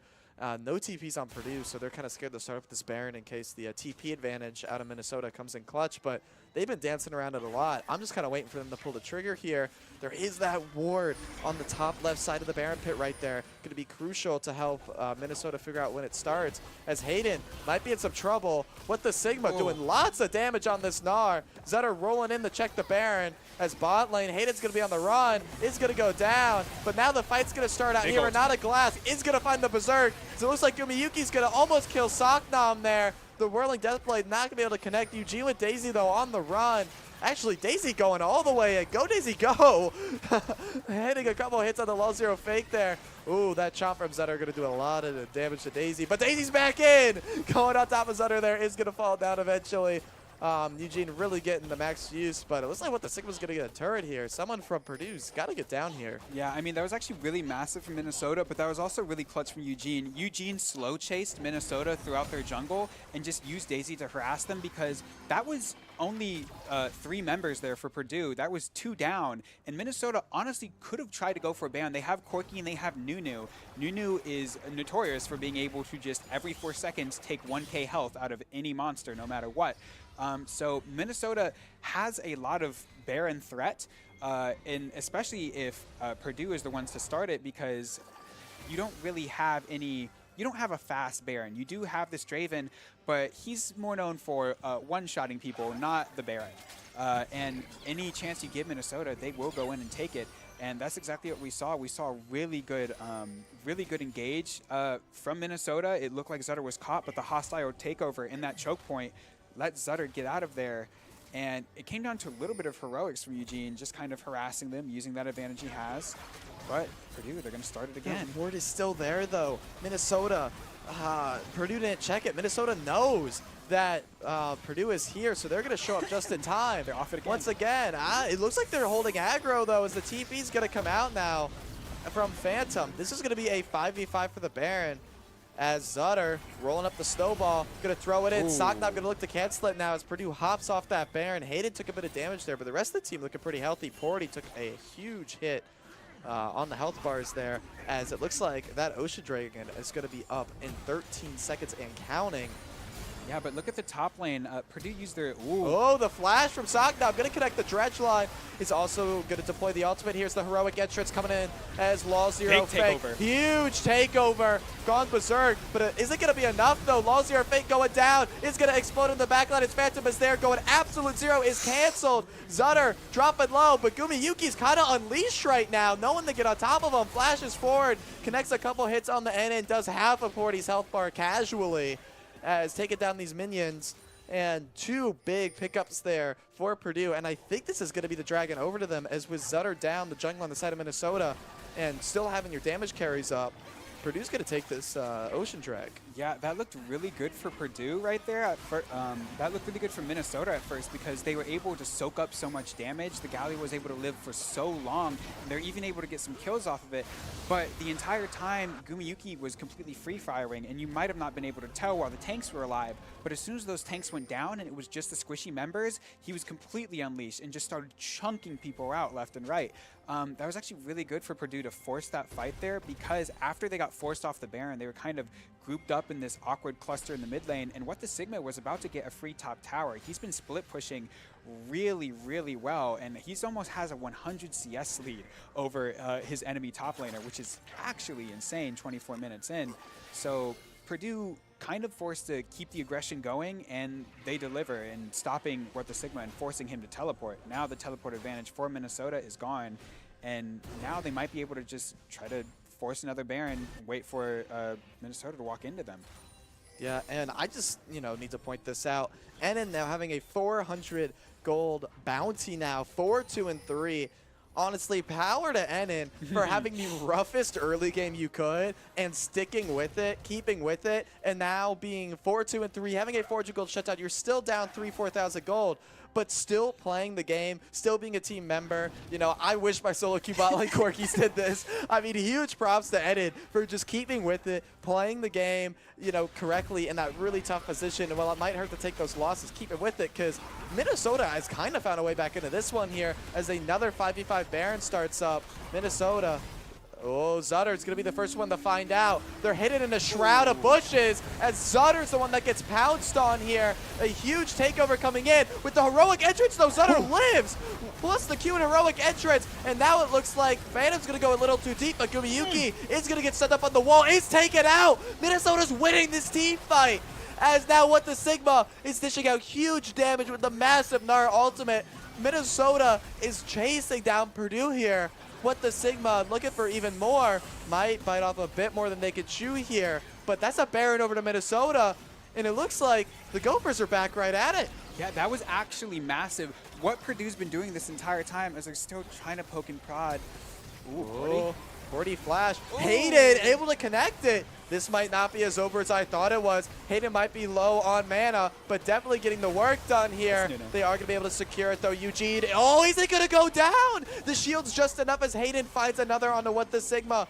That's only going to mean there's only 2 Barons, I believe. I don't think Low Zero Fake respond in time. We'll see on the side of Minnesota as what a scrappy Baron fight. Yeah, what Purdue's been trying to do this entire time is they've been trying to force the Baron and force Zutter to face check and force him to go for a risky steal, because every single time they do this, Saknam is sitting in a bush waiting to throw the hook. And they hit it, and it looks like Zutter is done for rights, but he's able to clutch up a little bit with, he has Randuin's, he has Locket, and he's able to heal with his Q, and then the heroic entrance comes in, and then he does a really quick short ultimate just to pop a shield for himself, and he manages to actually live.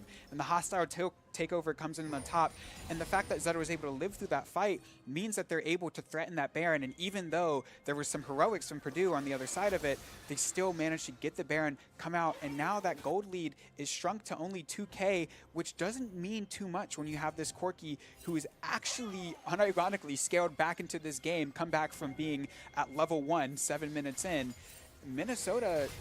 Ooh, Horty caught out here. Looking to give it to Gumiyuki, of course. Try and get some more onto that Draven. Plus 749 gold, it looked like there. A huge gold injection, as now Purdue feeling confident just to march it down mid. And like you said, Minnesota back in this game. Honestly, 2 Drakes, equal gold. It's looking even. Only 2 members of Minnesota got the Baron. That's Ennen and Zutter, as the snowball going to find Saknam, but not going to lead to anything. There's only 2 members with Baron, who are usually, one's the jungler, the other's your AD carry. They're kind of going to be near each other, not able to have that side lane impact. So it looks like now Purdue's taking this 1 pick on the support, and they're turning it into an inhibitor in the mid lane here, all the way through the Baron minions. They're going further, it looks like. They're clearing this next wave. What the Sigma, though, is getting a tier 2 in the top lane. This Gnar is fed as well, as much as this Draven is fed. It looks like, though, the TP is going to be coming in, and that might be enough to scare him off here. As what the Sigma, level 17 on this Gnar, is going to definitely be a scary little creature. And fighting back Purdue. Here. Oh, Zutter, though, going to connect the snowball. Lazio Figs on the side. They want to get a fight with this.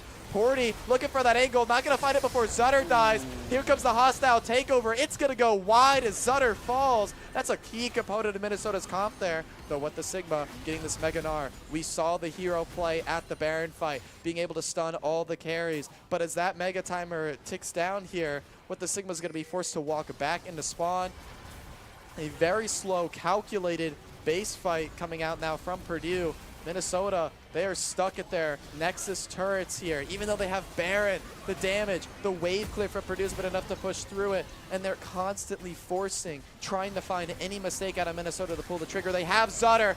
They've hooked up LOL0 Fake here as ultimates are being thrown out. Saknam's going to go down with the massive explosion. As it looks like the Porty was able to get the res off the LOL0 Fake. What the Sigma goes Mega there, and actually 2 people go down for Purdue. Purdue is stuck at a 3v4, 3v5 now, and are forced to go on the run.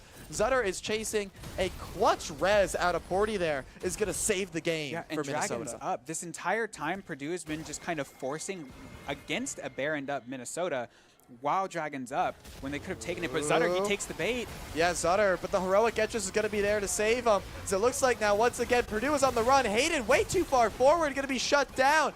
Gumiyuki and Eugene on the run. The absolute 0 gets the slow, not the damage. As the Whirling Deathblade's going to find a little bit, but not going to be enough as Gumiyuki goes down. A double kill now for Ennen, who is now 9-2 on this quirky. Better KDA line now than Gumiyuki this game. Definitely finding their way back into it. The Ocean Drake for Minnesota. Minnesota, they haven't gotten ahead in the gold lead just yet, but they've tied it up, and if anything, they've taken a bit of an advantage. Yeah, I mean, that was Purdue overstaying kind of in the base. They actually managed to get a pick. They baited Minnesota into a fight they really didn't need to take, and it looked like they could have possibly threatened to get even more off of that, but they just stayed in the base. They were in there for about 2 minutes. The entire time they could have just pulled off, taken the 3rd Ocean Drake, but instead they overstayed until Minnesota was able to just come back full health and get a massive team fight. And now that's Minnesota at full soul point with a Nunu. The gold is even. And now this massive lead that Purdue had in the early game that made it feel like it was going to be, unironically, just a clean wipe. Okay, what do we go next from here? Now Minnesota is in striking distance, and Purdue's asking themselves, how did we get here? Hey, Minnesota, for the first time this game, has taken a 200 gold lead here as the hostile takeover is fought out of Porty. Ooh, Porty with a clutch flash. That would have been definitely a death there. Hayden was able to connect anything. Oh, the Severed, it's going to be enough. The Draven on top of the Severed bolt from Hayden is going to find Porty. That bailout is gone here as Zutter now caught off, blows the absolute 0 for a shield, and Gumiyuki's able to get that max range auto attack off. This could be, we're at the point now, that's a 45-second death timer on Zutter, and it looks like Purdue has a wave. They're going for the end game here. Walking forward, Saknam gonna be looking for that hook up to what the Sigma LOL0 Fake and Ennen. Oh, the hook gonna come in from Saknam. A huge taunt under turret though, but that first turret's gonna go down. Minnesota, oh, they're dropping their health bars. They don't have a bailout anymore as Phantom goes in and goes down, but the damage is there as Hayden chases them back to base. The auto attacks come in. The Nexus is falling. A heroic entrance coming out. What the Sigma trying to do what he can. Ennen though is able to fight Gumiyuki, but it's not going to be enough as Hayden and Eugene finish off the Nexus. And the Purdue Boilermakers, with what started with the commanding lead, slipping. They find 2 crucial picks in the top jungle that lend them to a victory, and we're going to game number 3. Yeah, that was actually insane. As soon as Minnesota manages to claw back and even get slightly ahead, they overstepped. They didn't have any vision. They used all their resources to claw back to secure that 3rd Ocean Drake. And then once they were like, okay, we're on even footing, they got a little bit too bold. They walked into their top side jungle with absolutely no vision, and that led to 2 massive picks where they were against a Hui in really bad choke points where they just got chunked before they could even do anything. And then while they were scattering, they just got hit with the absolutely massive range of that Draven ult and the Hui. And eventually, it was a really, really hard-fought game for Minnesota. Honestly, you can't feel too bad about that one because considering how absolutely catastrophic that early game went, the fact they were able to claw back was massive. But you do kind of got to be just like face-palming a bit there at just that little throw in the top lane right there. Yeah, and I mean, is Minnesota worried enough about this Draven Nautilus? Is Purdue confident enough in this Draven Nautilus that this is going to be a run-back issue? Or is that, 11-0 fluke? Or is either team seeing this as like, changing for this game number 3? Or is that just a fluke and you're going on a clean slate game 3? I mean, both of the rooms right now, the coaches have to be spitting some crazy knowledge right here because, I mean, Purdue absolutely smashed the early game, but it was off of some crazy mistakes from Minnesota, holding flashes, not really checking or respecting the invade that the Nautilus carried. They did take a really weird path, but I mean, I think if you do let the Draven Nautilus go, I honestly, unironically think Minnesota could let the Draven Nautilus go and just be more careful because they didn't really mind in the mid game. The early game was completely gone, but they somehow stabilized, and I think they might just be willing to run that back and saying, okay, this time we're not going to let you guys start 11-0, and we're just going to like one-on-one lane phase. We're going to, cross our T's, dot our I's, make sure you don't get any crazy early advantage, and then we're just going to play it out from there.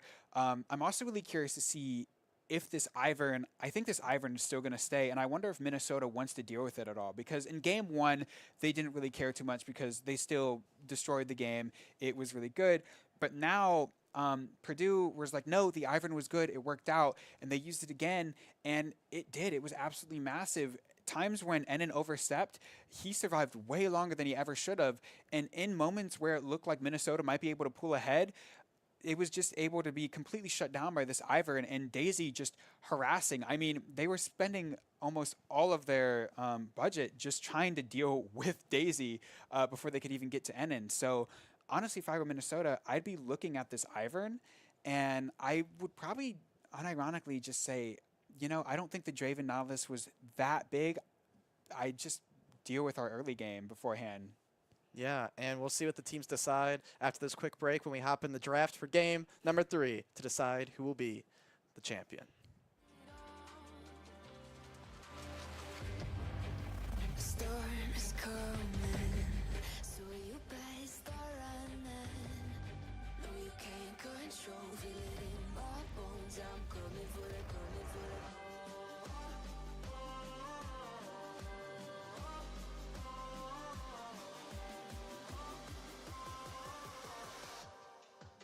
I'm coming for the throne.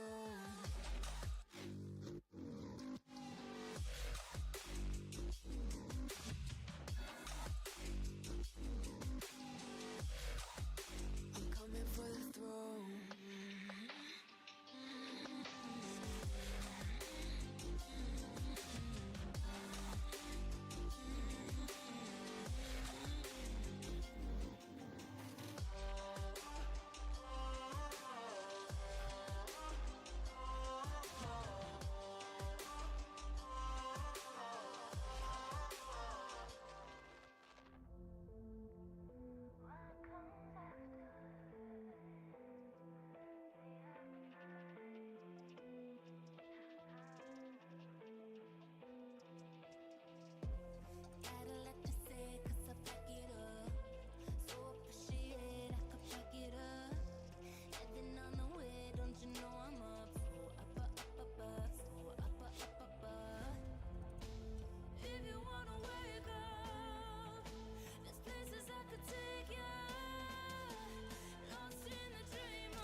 Hello, everyone, and welcome back for a game number 3 to decide the first ever champion of the Big Esports Conference League of Legends Fall Tournament Series.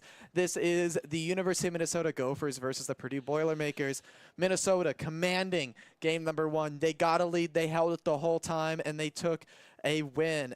Game number 2, different story. Purdue picking a Draven Nautilus after playing one of the safest bot lanes ever game 1, finding a level 1, 3 kills, 2 over to the Draven, and were able to get an 11-0 lead. Minnesota, though, they clawed their way back. It was an even gold game, but right at the end, Purdue eked it out and was able to bring us to game number 3 as we hop in a draft, and we start off the same. We've started off every draft of this series with a Graves, Yasuo ban, and Bessa Skarner. Yeah, I mean, honestly, I'm really curious to see what Minnesota does.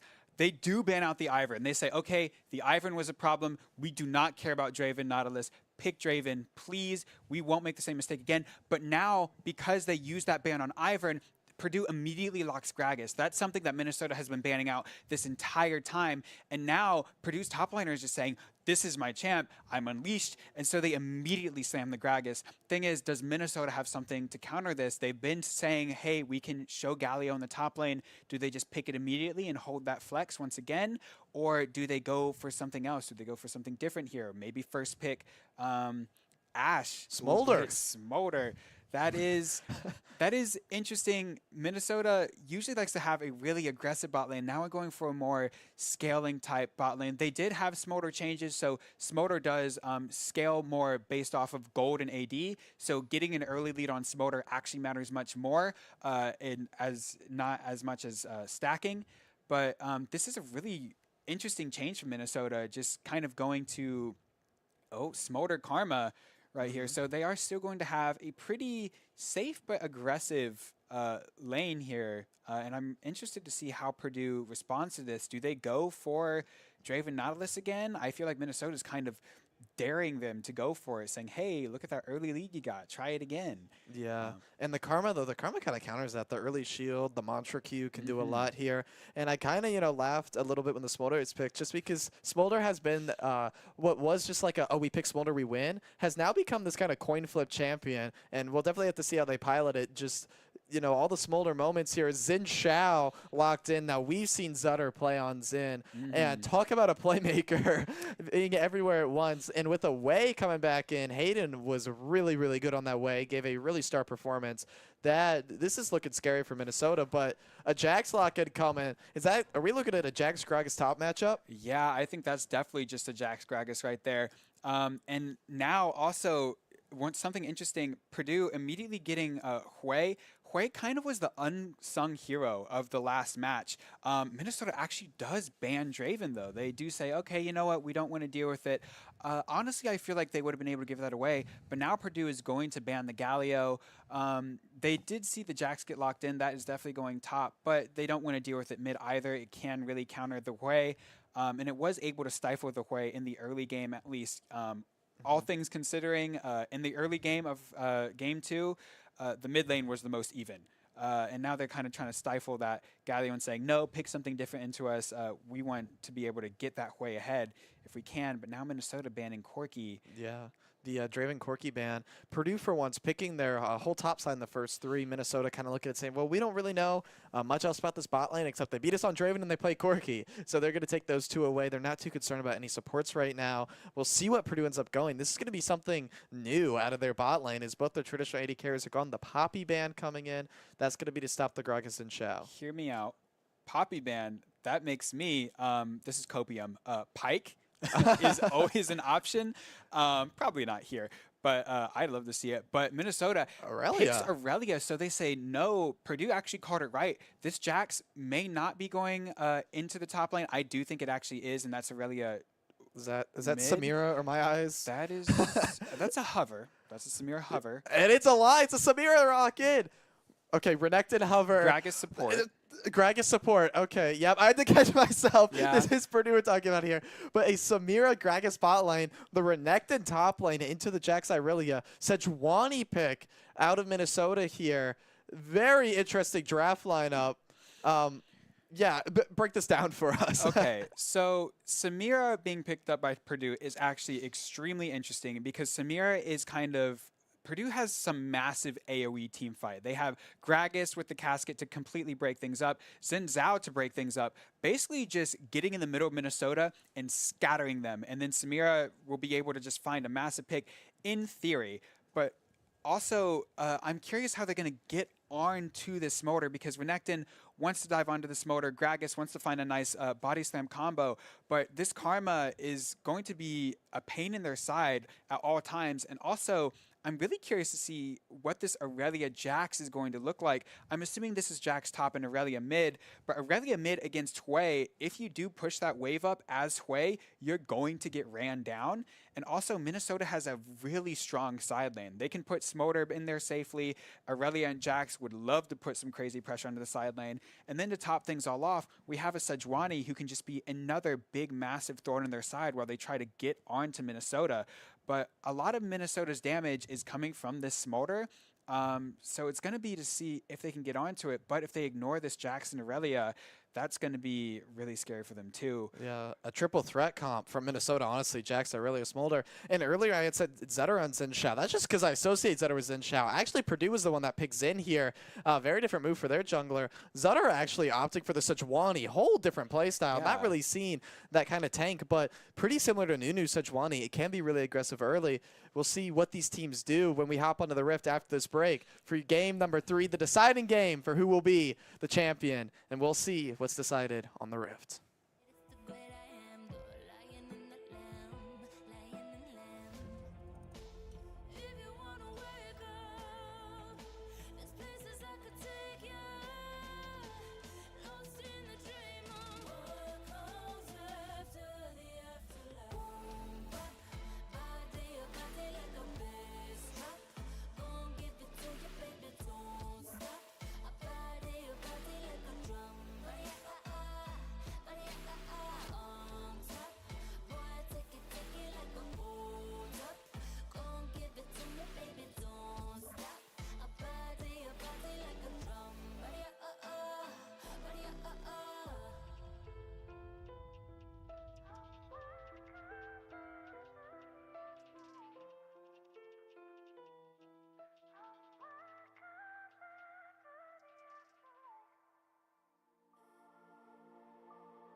My head in my hands, listen up, says my teacher.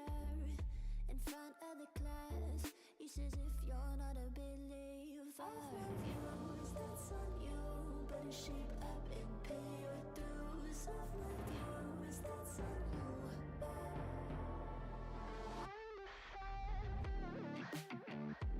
I'll be on a flight soon till the end. I sing you. Gotta know all this propaganda. How do you do? Better get it with my own medicine for you. Never gonna make them think I'll stand there.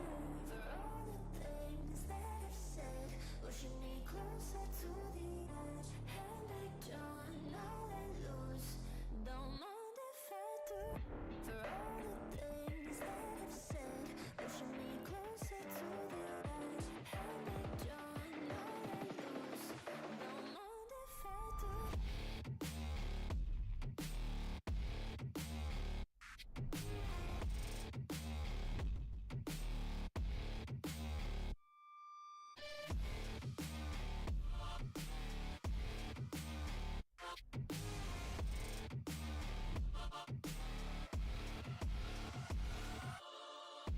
Free as the wind and as strong as a piece of amber. Give me a breath like the fire you'll soon remember. Ooh. I'll be on a flight soon till the end. I'm singing. Ooh. Gotta know all this propaganda. How do you do? For all the things that I've said, pushing me closer to the edge. And I don't know let loose. Don't mind if I do. For all the things that I've said, pushing me closer to the edge. And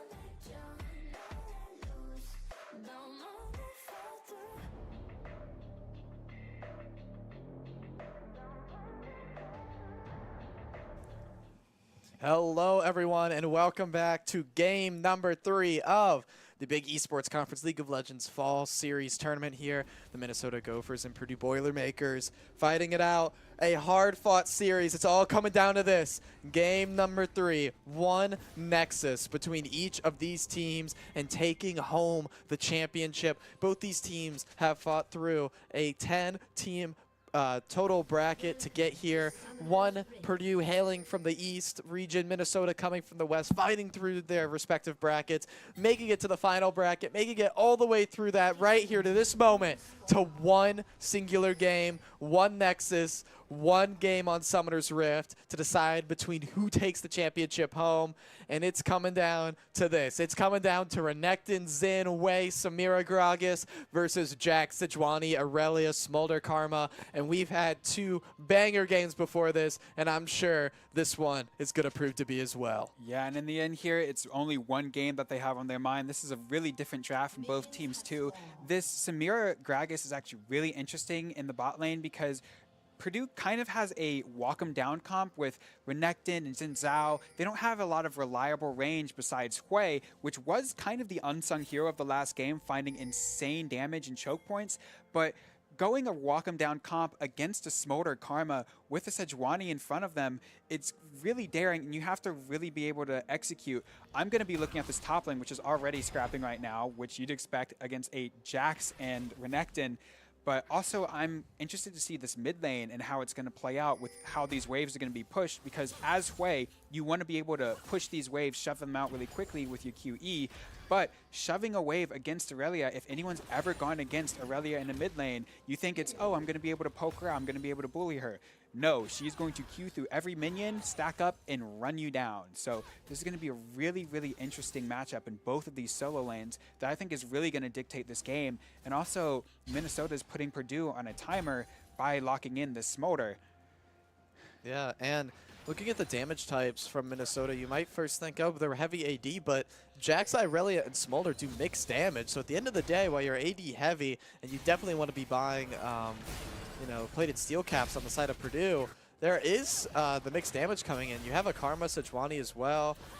Purdue in the spot lane already, kind of on the back foot here as Enon and Porty on this Karma Smolder, very safe lane, turning into kind of an aggressive lane, finding the push in on the Samira Gragas these early levels. Yeah, I mean, Karma just turns any lane into an aggressive lane, especially when you're going against a Gragas Samira, because Gragas support isn't really too helpful until it's kind of like Alistar. You want to get level 3 before you actually try to go for any real engage, because you're going to body slam someone, then what? You're just going to sit there and get ran down. And here we already see the aggression in the mid lane coming in. Yeah, Irelia already doing Irelia things, getting the full stack there on Ionian Fervor, and just really plugging in that extra on-hit damage. As Porty, level 2 already, walking towards the mid lane. Zutter is up here for the gank. Phantom gonna get stunned up with a counter-strike. The permafrost from Zutter on Sejuani. A first blood over to Jax. What the Sigma there. And hey, Jax with a first blood is a very, very dangerous legend. Yeah, I mean, this is exactly what you want from Minnesota's comp, because you're willing to leave Smolder alone because you get the push in, and then they have to run at the Smolder who has Flash, Barrier, and E. So Porty just kind of roams up, bullies the mid lane a bit, and all the while, Zutter is making massive plays in the top lane, and now Eugene's kind of being pressured to make a play bot, but there's nothing to do because there's so much safety with this Karma and with this Smolder, because look, they're walking at him, but Enon's just holding his E, holding his Flash, and Xin Zhao is looking for something here. They might try to dive, but it wouldn't be wise to dive a Karma Smolder. Ooh, but Porty stepped up a bit too close as Eugene's going to be able to get it all off into the body slam. Really well done there by Purdue, stacking the CC on top of each other. Going to get that pickup. It goes to Gragas, but still getting that Smolder out of lane just for a little bit is going to be enough, as now they might actually re-dive in here, even with those low health bars, as it looks like now Eugene's going to tank it up. That was a lot of damage really fast. Gumayuki getting this one here. A job very well done, as it looks like Minnesota going for a diver there on the top lane. Phantom, though, going to slice a dice around here. Is counter-striked. What the Sigma going to be able to walk out of this one? Both with a little HP. Wall zero fake. 1 HP turret dive mid lane for Minnesota. The lanes are going crazy here. Minnesota coming out on top, but they're about equal. What happened mid? Yeah, 3 dives back to back. I mean, they had a really good play, Purdue, in the bot lane. Porty stepped a bit too far up. We were just saying how there's so much safety, but if you face check, if you get CC'd once, that is Samira's specialty. She will add to that CC, making it so much easier for Gragas to get in range for that body slam. Chain CC, you can't survive. Then NN tries to outplay it, but again, once you get CC'd, there's so much damage coming in. But as that's happening, once again, Zutter makes plays on the top lane, making a really, really good flash to get that stun. To make it pop off so What the Sigma can actually pick up the kill. But then all the while, Low Zero Fake, again, just runs it down and kills Hayden. It looked like what happened was Hayden pushed that mid wave, like we said, and then immediately got ran down. Gumiyuki in a bit of trouble here. Gonna get rooted up, is gonna take a full Mantra Q to the face. Saknam comes in just in time. That's a big wave that's gonna be hard to fight in there. Saknam trying to get some damage on the Porty, but can't really commit. They're still early levels. These minions are gonna really start to hurt, and they're gonna have to get the wave. Oh, but Phantom top lane. What the Sigma's gonna just be able to take him down with the Jax there. Hits level 6 off of it too. A tough lane for this Renekton to be stuck in. As now Eugene though, gonna find Zutter. Zutter gonna try and get the permafrost off. Is calling up Lull Zero Fake, but Hayden's moving up as well. Ooh, the flash to dodge the flawless duet. The threat from What the Sigma being there in time was just too much. They couldn't go for a play though. As Gumiyuki's gonna go all the way in, is exhausted, misses the Q on the NN, does get shielded up a time there. Oh, he's gonna find it on the NN now, hits level 6 on this Samira. Actually not quite there as Porty flashes away, just barely. A very close duel in the bot lane here. Going to be able to come out on the side of Purdue, and that's going to give Purdue and Eugene 117 a chance to pick up this first Drake as Zutter grabbed the Void Grubs on top side. Yeah, I mean, that was really, really good. I mean, What the Sigma really pressing his advantage in the top lane, getting a solo kill. We talked about how important these solo lanes are going to be, and right now... Ooh, Lull Zero Fake is going to go down to this once it goes off there. Hayden finding that kill. Lull Zero Fake figured had full stacks, lots of healing on this Irelia, but wasn't able to get enough Blade Surges off to heal back up, and Hayden taking advantage of it. Really great job there as that Mountain Drake now finally going to be picked up by Eugene for the side of Purdue. This game, while there is a bit of an edge on Purdue's side here, starting off a lot more equal than the other ones, as both teams having their own way to victory here. The bot lane now, once again for Purdue, winning out in the early game, as top lane What the Sigma is showing how to play the Jax Renekton matchup. Yeah, I mean, I spoke a little bit too soon, right? As I had Lozio's fake name on the tip of my tongue, he immediately just gets solo killed by Hayden. Right now, What the Sigma pressuring this Renekton. I think he saw the Gragas, actually. I'm pretty sure, but I think he's just willing to take it. I mean, he's 3-0. I don't know if you... Eugene, though. 3-1. Gonna walk up there. That stun would have been dangerous if Eugene was able to connect all of the abilities there, get the dash into the knockup, as the 3-man top doesn't pan out here. Gumiyuki being left alone in the bot lane and honestly kind of chilling with it here, keeping even CS, up 2 kills. Yeah, I mean, Samira isn't really at threat of getting dove at any point, but Minnesota still does have a really aggressive lane. They did have 2 really unfortunate fights in the bot lane that have put them behind, but that's mostly because they just kind of walked into them and pressed their aggression a bit too far, because again, you still are a Smolder, and a Gragas body slam is a Gragas body slam. But if they're able to keep their range, I mean, they're not really going to be able to use their advantage, Purdue. And now Zutter's coming down. They might look for a dive if they can bait out the 360 wind wall, but... Oh, looks like Saknop's going in, though. All in on Porty here. Gumiyuki is going to try, not quite able to get the S. His mom's fire breath is going to be enough to take him out. Saknop tries to find Porty, but Porty's just dodging everything. Able to walk away from the severed bolt just in the nick of time there. Hayden comes to catch the wave. Not going to be able to do much more, actually. Eugene is here. They might be able to get something. Does have the wind becomes lightning. Could look for a max range kind of pick. Is going to hide in the bush here. Going to connect it on to Zutter. But it looks like Eugene might actually be the one in trouble now. Is almost dead. Is going to have to pop the ultimate here. Trying to find a way on the board. He takes down Enid. Where is this damage coming from? Eugene is still alive. Hayden auto-attacking them down. Finds the Q. The shield is going to keep Porty alive just for now. As a very interesting turn of events here. But it looks like Minnesota is going to walk away on top once again. Yeah, I mean, we talked about it, that Hui, kind of the unsung hero of the last game, the range is massive. It didn't look like he was anywhere in contention. It looked like Eugene was in a 1v3, but that QW hit from so far away, executing Enon, and that was kind of it could have been really bad for Minnesota, but it lets Purdue strike back after that really good fight that they had. 2 steps forward, 1 step back. This Smolder has been 3 deaths now, kind of stepping up a bit too far. They kind of want to slow it down, let the Smolder scale up a little bit more. But right now, left alone against the Samira Gragas, a little dangerous, but not too dangerous. The Xin Zhao is still bot side, while Porty is making his way back. They're just going to try to slow it down, Minnesota, so they don't get hit with another crazy body slam combo. They really want to let their jungler and their top lane take over as they have been. If you look at that CS deficit in the top lane, it's getting really dire up there. No one's really going to be able to answer this Jax reliably once we hit the mid game. And this Jax is going to start absorbing a lot of pressure. And every time Eugene shows himself in the bot lane, that's just the green light for this Jax to just pressure the tower, pressure the Renekton. But they are putting pressure onto the Smolder Purdue, which is a very good option. They want to slow down the stacking. Eugene, a little wider at the when comes lightning. Even if it connected, though, I don't know that they can really go on this Smolder right now. Kind of found a way back into the game. Hubris first item on Smolder, very interesting. That actually is really interesting, but that's actually really cool because the Smolder changes that did happen, a lot of people were thinking, in theory, what if we start seeing lethality Smolder, because they skewed Smolder's damage so far from stacking into his bonus AD, and Hubris is massive bonus AD. So this is going to be a really new playstyle for Smolder. Usually we see like a Corki or Ezreal-esque build where we go Triforce and Tier, but now we're just going to go for really big AD, and I'm interested to see how this works out. I actually think it's going to be really interesting. Does Hayden have the damage? Is going to get the root. Oh, it does with the passive proc.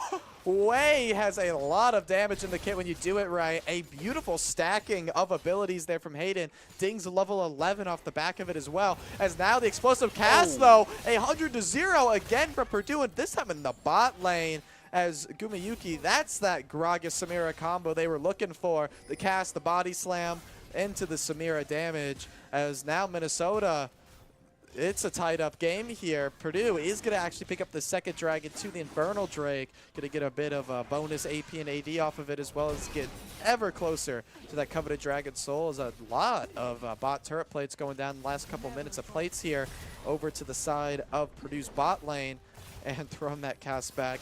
You know, I haven't seen Gragas support in a while. Was really popular top lane, even jungle for a bit, but you just forget how much a Gragas support can do. Yeah, I mean, Gragas is extremely impressive, especially if he's able to find these body slams, which he has been. As I talk, he oversteps a little bit, but not too worried about it because their jungler is on the bot side. Will Minnesota actually get baited into another fight here? Yeah, Gumayuki has the B here, just needs to get from A to S. Eugene, they actually just saw Zutter on the top ward here. They know that the jungler for Minnesota's not here. They're going to be looking to make a play right now. As Eugene holding the line, preventing them from backing. Gonna jump in onto Enon here. Gonna save the When Becomes Lightning. Gonna flash for it to get the knockup. Gonna force a lot up, but a TP's coming in now. Sakam is sitting on it. Eugene's in a 1v2 situation, though. Enon's gonna get the pick off, and that TP from What the Sigma is gonna be enough to chase away Hayden and Gumayuki. Hayden also moving down for that play to kind of cover. Eugene just didn't have the damage, went a little too deep. Team wasn't able to follow up. Love the enthusiasm behind the play, but just not able to follow up with it. Yeah, that's actually really good for Minnesota too, because it really feels like you want to get crowded around your tower, go back in there. But, as Hayden gonna face check Zutter. I don't know if Zutter, Zutter does want to go for this because Wall Zero Fake is here, the flawless duet into a Blade Surge. That's going to be the damage needed. Zutter, if they were still standing in that passive, they would have gone down. Porty providing that shield and little speed boost to help them get away as well. Saknam looking to see if they could just toss the cask, but that's going to be a back, though. While Purdue did lose a bit on the follow-up, they did get that drag in there, and a 2 Drake lead for Purdue, going to be bringing a lot of power into this third dragon fight, which this time I think it's safe to say, even though it's 3 minutes away, that's what both teams are looking for. Yeah, and I mean, that was really good for Minnesota because it seemed like Minnesota's top side was completely separate from its bottom side, and the bottom side of Minnesota was just falling so far behind, with Hayden being able to execute so perfectly against this Aurelia in the mid lane, hitting absolutely massive combos, and also the Samira Gragas being able to really put down this Smolder Karma. But then that string of plays kind of gets the mid and bot stabilized for Minnesota, and now this top lane deficit that's happening is starting to get scarier and scarier because it looked like Purdue had places to play around, but now they don't really, and what the Sigma just kind of takes a turn in his face. Ooh, but Phantom is going to ult there, but it looks like Saknam is going to be able to ult Porty into the wall with the explosive cast. Mom's healing not going to come in time, and it half HP just from the Gragas. Gumiyuki looking to go for it here, trying to get a lot of damage, and both ADCs using the barrier. Oh, and then barely stepping out of that Q. Hayden not going to quite go for the follow-up. Knows Law Zero Fake is in wing. Hayden's roam earlier gave Law Zero Fake the chance to get the turret, get the gold lead back in. As now Eugene is in trouble. The Glacial Prism at max range locks down Eugene as Zutter and What the Sigma going to finish him off there. As now Law Zero Fake still kind of charging forward here in a 1v3 situation. Might be able to pull it off as this Irelia has the Bork in tow. As now looking towards, Law Zero Fake. Really wants to go for this here, really pushing the edge of what Irelia can do. Is now Zutter's going to start off the Rift Herald, killing Eugene on the top side, forcing Phantom the back. This poor Croc is just having a rough time here, an endangered species on this Rift certainly right now. As the mid lane as well, Minnesota getting a lot of push in, and they're finding a gold lead with it up 3,000 as we get closer to this pivotal third dragon fight. Yeah, I mean, Minnesota, what Law Zero Fake was doing there was he was just applying fake pressure, just trying to get someone to just cancel their back and walk backwards a little bit. I don't think he really wanted to go in there because on the top side, Zutter was just taking the Rift Herald and he just wants to delay Purdue's tempo as much as possible because, yes, Purdue's able to get this Samir ahead and they're starting to kind of get a little advantage in this bot lane, but all that bit of tempo that's denied, as we've seen another but the flawless duet connects, and then there's the Vanguard's edge. As it looks like Law Zero Fake's going to find one on the Hayden. And it's going to have to flash forward, but now you're under turret as Phantom's going to get the stun. Though Zutter has found Gumiyuki, and here comes Anon. Is going to be able to get the ultimate off, but it's not going to be enough yet from Gumiyuki. He doesn't have that healing as now. What the Sigma's also going to find Saknam. As it looked like the Purdue bot lane roamed into the Minnesota jungle. What the Sigma waiting there to kill Saknam, which is actually for this dragon, trying to delay that death timer to give them less time to prepare. Honestly, could have left it a little bit longer here, as now it's going to be really hard for Purdue to contest this dragon as they're going to be walking back straight off death timers. Minnesota trying to get some backs off right before. Enon getting a free mid push, and this Smolder struggled early, but now has 19 bonus AD from the Hubris, a very aggressive TP mid. As a counter TP now coming out from Law Zero Fake, as Hayden's going to be in a world of trouble there. Is going to be able to get the hurt off, but is going to be slowed by Mom's Fire Breath as Law Zero Fake full commits onto it. Hayden barely lives at 1 HP as Eugene gets there in time. Zutter goes over the wall. Gumiyuki almost has the ultimate. A duel of fates in the bot lane there between the Jax and Renekton as everyone commits everything, but no one goes down in the mid lane as the Hextech Dragon is up. Both teams going to be looking for this. Hayden, though, doesn't have that TP to get back. Essentially kind of wasted it there. Zutter looking for something. Phantom is half HP already on this Renekton. What the Sigma's on the back. Don't worry, though, Minnesota fans. What the Sigma has that TP. Definitely going to be here in tow if Purdue decides. This is going to be a very interesting contest. Yeah, something really important, though, is Purdue has no TPs whatsoever. That 1v1 Law Zero Fake took in the bot lane drew out 2 TPs, and he still went 1 for 1. And then Hayden with the questionable TP in mid. So now Minnesota is able to try to go for these crazy plays around the map, which is really important because this Jax has insane side lane pressure. And now we're going to see all 5 at Baron, or not Baron, Dragon. And this is going to be a really big, massive fight. Eugene going to start it up here, bring the Hextech Dragon back. They're getting hit by Hextech. You're going to take a bit of damage. Looks like Saknam, they're looking to kind of pincer Minnesota into this spot here. Minnesota, they're not really falling for it, is going to get rooted up as Renekton ults, but the huge Vanguard's edge hits all of Purdue. Hayden flashes out, but maybe not in time as 2 go down. Purdue is on the run.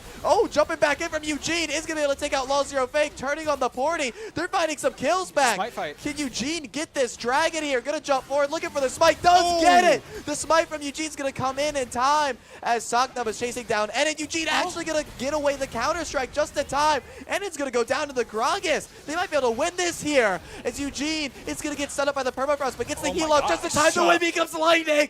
Does the last bit of damage Eugene needs as a 4 for 4 from both teams. Purdue coming away with the dragon. Talk about a scrappy fight. That was a crazy chain of events. Yeah, that was absolutely ridiculous too. Saknam was able to create so much space.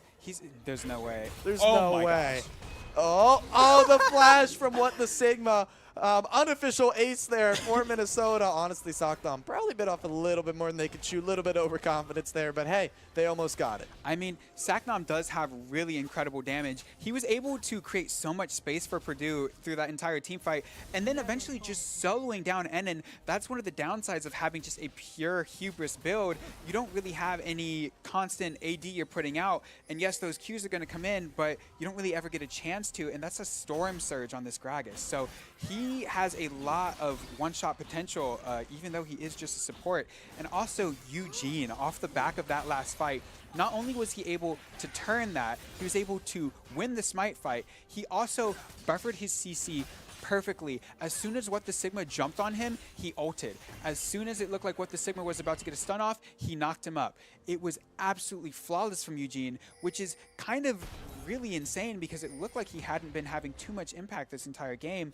but then he just turned on that team fight, executing beautifully. Yeah, Eugene, the jungle hero Purdue needed there. And while this gold lead kind of balloons for Minnesota, Purdue has 3 dragons, and there's always that getting that smite, getting that soul. Phantom, though, on the run, is going to find the stun, though. Zetter dropping kind of low here. Just doesn't have that last little bit of damage there out of the Renekton to get the job done. Zetter going to walk away, pop the Rift Herald. That bot tower is completely gone, and honestly, he can push for a bot tier 3 as most of Purdue's members are on the top side looking for low zero fake, who might try to outplay this just to see if Minnesota can get an inhibitor. He's just going to waste time here. Yeah, he's going to be able to connect some stuff there top lane with Hayden, though. It looks like Sockdom's going to be able to take him down now as a bit of Rift Herald driving going on. Is going to cancel it. Eugene finds the kill. With the Sigma going to be able to jump on over to Zetter there, who slides in just in time to get his buddy out. As Enon, though, actually grabbed up this mid turret. It is important to point out, though, this gold lead now that has ballooned to 7,000 gold, which is huge, is mostly tied up in turrets. Minnesota has grabbed 6 turrets and 6 turret plates, whereas Purdue's only gotten 1. Look at almost all of that gold lead is on the Jax. That is doubling his opponent top laner's gold. It is an absolute massacre in the top lane. And again, we talked about these solo lanes being a big point. Right now, the mid lanes are both kind of pushing and pulling, but this top lane, this Jax has so much pressure. He needs at least 2 people to answer him, and that is not what you want when low zero fake, even though he's been put down, can still 1v2 pretty reasonably at some points. And also, if What the Sigma is able to just split push and bottom, this Baron might be on the table for Minnesota. They do have a fast Baron with this Aurelia. Yeah, I mean, that's a 11-0, 9 CS a minute, multiple turrets Jax right there, 12,000 gold, like you said, double Phantom's gold, and up 2 levels easily here. And Jax, you know, when you talk about those champions that hit this point where like they've scaled so much they're unstoppable, you do think of maybe like your Vigars, your Smolders even, but Jax is on that list. When Jax gets items and gets fed, as the Glacial Prison finds Hayden, but maybe a little bit too far, as Zutter might have been off a bit more than they could chew. Sockdom is going to get the flash out of Porty there as more of Purdue comes to help. But here comes What the Sigma on the TP. Eugene's kind of caught out, going to be forced to ult. Flashes away, but now can't get over the wall. As Phantom, though, is going all in on Enon. Eugene's keeping themselves alive here. Enon goes down. Gumiyuki, huge ultimate. Going to get loads of damage in, but that counter-strike stuns him up from the Jax. But it looks like they're going to be able to CC the Jax back just in time. The Vanguard's edge, though. A hero play attempt by Law Zero Fake going to be shut down by Gumiyuki. Gumiyuki fell low so many times, and What the Sigma was able to get in the backline as Jax, but the CC from Purdue was just too much, and now they're grabbing a Baron, and they're trying to claw back this gold lead. That was absolutely, I don't know if they're going to be able to do this Baron. I mean, no, they're going to be able to. Eugene's going to be able to heal up. They do find to execute, which is really funny on the Gragas, but Eugene bought so much time. The Sterax, the ultimate, he had 5 members on him, and he did not die. And then Phantom, even though he'd been put down this entire time, was able to find a massive flank that didn't get any kills, but was able to completely take Enon and Porty out of the fight. And then it looked like What the Sigma, and it looked like Low Zero Fake was going to be able to try to clean this up as there were a lot of low health bars. But What the Sigma, he got CC'd, he couldn't get it done, and then Low Zero Fake just got absolutely one-shot. But now this is Soul. This is Hextech Soul. It's going lower. Is Eugene going to be there? When becomes Lightning, going to go a little wide. He's not going to be able to get to the dragon there. as that soul ripped away. And honestly, Purdue, that's kind of a big miss. You have to survive 5 more minutes able to get that back, but maybe in their eyes, they were like, you know what, we don't want the game to last that long. We have the Baron, we're going to march it down mid, and that's what they're doing. As what the Sigma, though, is going to be on that bot lane, and that's an open inhibitor. That could be scary, as you're going to have to send someone there to match that Jax. As all 5 players of Purdue are mid, they're grabbing the tier 2, they're bringing their gold back, closing it to a almost 1,000 gold lead. Like I said, all that gold was in these turrets.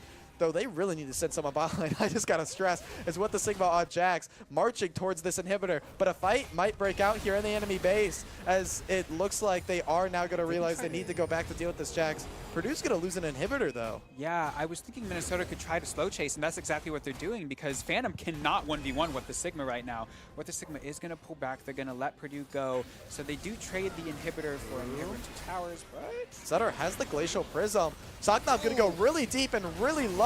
I don't know if Purdue has the resources to do this right now, as Zutter is gonna take a lot of damage, but that's a tanky Sejuani. Law Zero Fate coming up here. I mean, these are the champions of Chase right now. Hunting down Purdue, but with the Sigma actually came up and is on top of Gumayuki, and now Eugene is caught within the Vanguard's edge.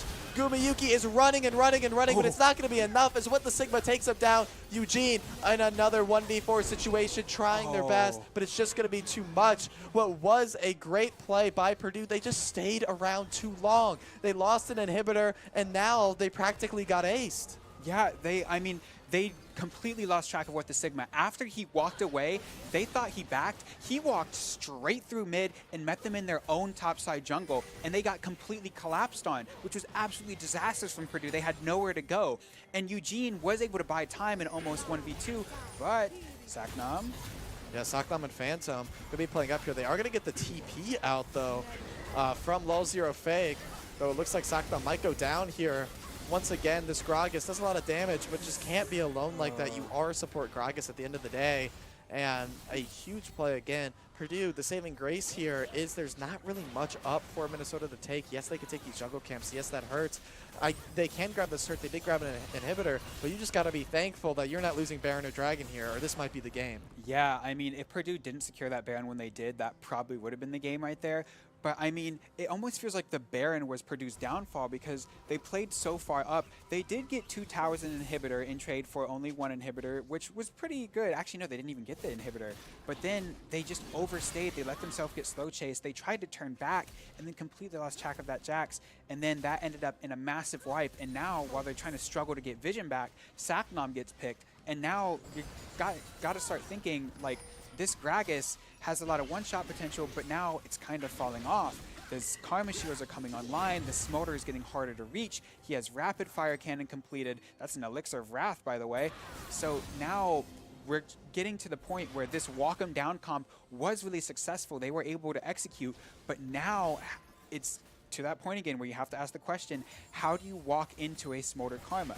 They did find a good flank on one big team fight and wiped out Minnesota, but can they do that again? And is Eugene going to be able to carry and these team fights like he has been as Minnesota is starting to scale harder and harder? Yeah, and you got that X factor in what the Sigma, level 16 Jax, 13-1, 230 CS, 4 item Jax at 28 minutes by the here. way.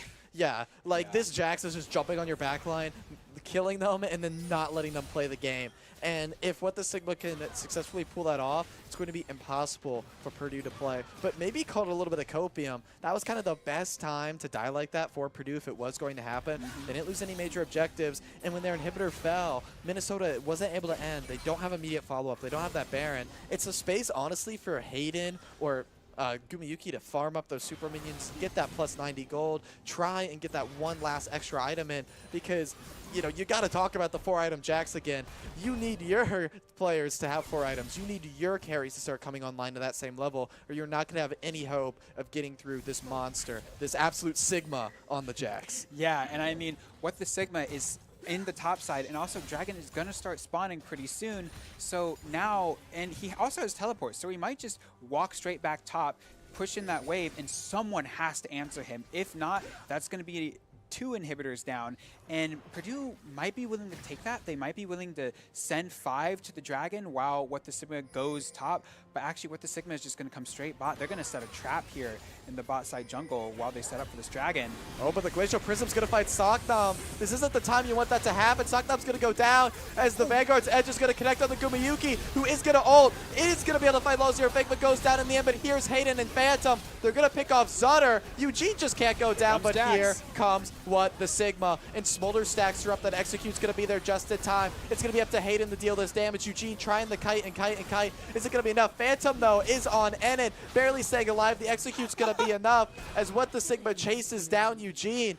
And it looks like Minnesota is, I mean, What the Sigma's completely unleashed. What can Hayden do at this point? The ward for the extra jump length for the stun for What the Sigma has a Karma and an Elixir of Wrath. Smolder in tow. They're definitely going to get this inhibitor. They might go for a bit more, but that Dragon is almost for certain loss to Purdue. And you got to start to ask the question, is Purdue going to win a team fight after this? Yeah, I mean, the thing is, Jax with Karma behind him is so oppressive. You can CC him, but you're not able to damage him with these shields. And now he's just able to put so much pressure on your backline. Saknam is already risking almost everything going for this. And Enon has that execute range, so every second you don't have the backline trying to burst out Minnesota, that's just more time for those executes to start racking up. And now that's 2 Dragons. This Smolder is stacked so far. This Karma is activating all of Minnesota.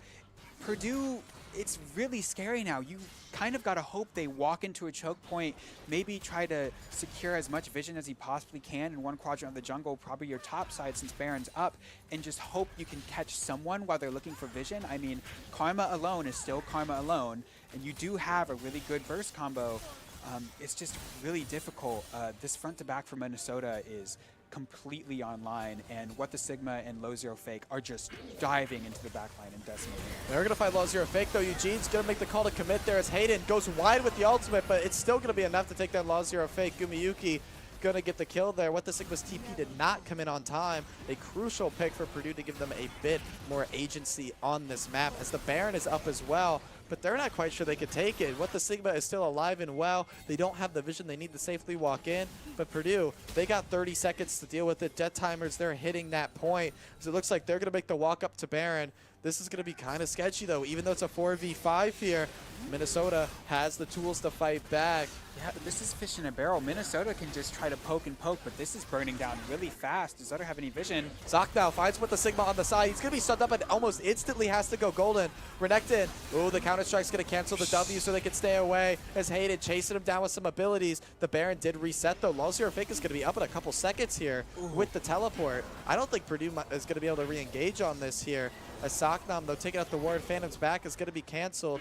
Hayden's as well. Look at the minions going into Purdue's base. They're just going to keep slow chasing, and now Minnesota's going to turn back and go for this Baron. That actually was really massive from What the Sigma, because it looked like he was walking in to 5 or 4, and he was about to get bursted out, but the Zhonya's Hourglass. Oh, the Glacial Prism on the Socknam. That might spell death right there, as the Flawless Duet is not going to quite connect because he went down. The Vanguard's edge on everyone. What the Sigma's on top of Gumayuki. Gumayuki finds the ultimate, though, takes that Low Zero Fake, but goes down in the end. Hayden, now What the Sigma's on top of Hayden. Everyone is going down on Purdue. The health bars are low, but not low enough, and it looks like Hayden was actually able to get Enon off the passive. Hayden got out from under the Jax and was able to run away, and is the single thing holding this team together. A 4 for 3 for the side of Minnesota. They might turn back on this Baron. The Jax Sejuani can't do it, but Hayden almost has TP up. Might not even need it now with the Hex Gates. Healing up. This, honestly, if I'm Hayden, I want to sprint here and contest this. Yeah, I mean, what you want as Hui, we were saying it, choke points, and now there's a bunch of low health members. You have massive AoE damage, 1 QW. I don't think they see him on vision. He's been able to get around. He's going to send down the QW. What the Sigma's going to go low. It's going to be taken out. Hayden saves it here, killing What the Sigma, and that means that when death timers come up from Purdue, What the Sigma's got 50 seconds and no TP. Oh, man, if Purdue can clear out their base, they should gun it for that Baron. Yeah, and remember, now this gold lead is shrunk down to 3K. Most of that gold is on with the Sigma, and now you have a good 37 seconds. Everyone should be sprinting up to that Baron and just trying to burst out as much as possible. But again, Minnesota, if you do have vision, you can poke them out, you can burst them out. If Purdue isn't able to reliably get on top of you, and they're doing Baron and tanking all that damage, you can burst them out, but Minnesota might just be giving this. It doesn't look like they're in Round position. number 4 onto that Baron now. Purdue taking it out. Minnesota, I think they might go for a steal here. Sutter going to get that vision over. Is the Sejuani going to be able to do it? Phantom's looking for him, trying to prevent anything. Slides on over. Ooh. Eugene's going to scoop that up. Sutter goes over the wall, though. Is stuck here now. The blast code taken by Phantom. But this Smolder is getting tons of damage in. Oh, but the wind becomes lightning. Finds Law Zero fake. Gumiyuki's going to get a little bit there. The severed bolt, not quite enough, but Eugene's flashing forward. Is going to take down Law Zero fake. As it looks like Purdue, though, doesn't have a wave to end this thing off. They're going to be forced to back and stop those supers in their base. That's what losing an inhibitor is going to do to you. With the Sigma not able to get back there in time. And this is what you want in Game 3 of a finals. These teams have been scrapping it out every game, and they're giving us a show for game number 3. This is so close. I'm on the tips of my toes here, standing up, running around behind the caster's desk. This is an incredibly close game for these two teams, and I'm loving it. Yeah, and now Dragon's going to be up. Once again, this is soul point for Purdue. They get chance after chance to get this soul, which is going to be really massive. And also, it's going to be really difficult for Minnesota because Purdue's been able to find extremely good choke points. You have a Samira, and a Hwei, and a Gragas. Choke points are the name of the game, and Purdue has baited Minnesota into a fight every time. But what the Sigma in position, he's not going to get sniffed out just yet. But this Baron might burn down, or Dragon. 5 versus 5 for Soul, but they're not even going to contest it. The damage is just too much from Purdue. They're going to pick up that Hex Tech Soul. That's going to give them damage, but honestly, the AoE slow here. Socknom's going for it, looking for Henin. The little dragon just going to flap away there, as it looks like, though, in the bot lane, Phantom now at a point where what the Sigma can't just one-shot him. The Crocodile going to be able to clear the wave, pushing it forward, chasing him off here. As mid lane, Purdue is marching. Phantom's going to look to stop the back. Is he going to be able to cancel that time? Yes, he is. That's huge. What the Sigma is what Minnesota needs. Even if Phantom dies here, it's going to be so worth it, as his team is getting an inhibitor, is getting so much in the base right now. Phantom slicing and dicing around. Ooh, what the Sigma has the counter-strike. The Sterix is going to pop from Phantom. Not going to be able to have it up for the W. A trade of Sterix gauges, and that's what it's going to be in the bot lane there, as what the Sigma chooses to hop and skip away. As, I mean, earlier in the game, you know, Phantom would have instantly gone down, but now you can see Purdue, they're finding their way back. They have a gold lead now in this game, and they are taking turrets back. I have to stress again what I said earlier, all that lead was in turret gold for Minnesota, and now as Purdue gets more and more and more, they have an exponentially larger room to grow their lead, though, as Zutter, the Glacial Prism, Vanguard's Edge, and Smolder's Mom coming in here as a 5 versus 5 in the top lane. Minnesota using everything at first and still standing strong. Eugene, though, almost going a huge wombo combo from the side of Purdue. It's going to be enough to put the nail in the coffin of Minnesota, as they are going to have a double super wave mid and a Baron buff. The Purdue Boilermakers, in the flash of a second, in the flash of a cask, in the flash of tons of way abilities, and the massive play by Gumiyuki, by the whole team really, is going to finish off this Nexus and march it down. Wow. And the Purdue University Boilermakers are your big esports conference League of Legends Fall Tournament Series champions. What an amazing ending to an amazing series. Wow, that was absolutely insane. Like we said, the unsung hero of Game 2, and dare I even say Game 3, was that Hwei.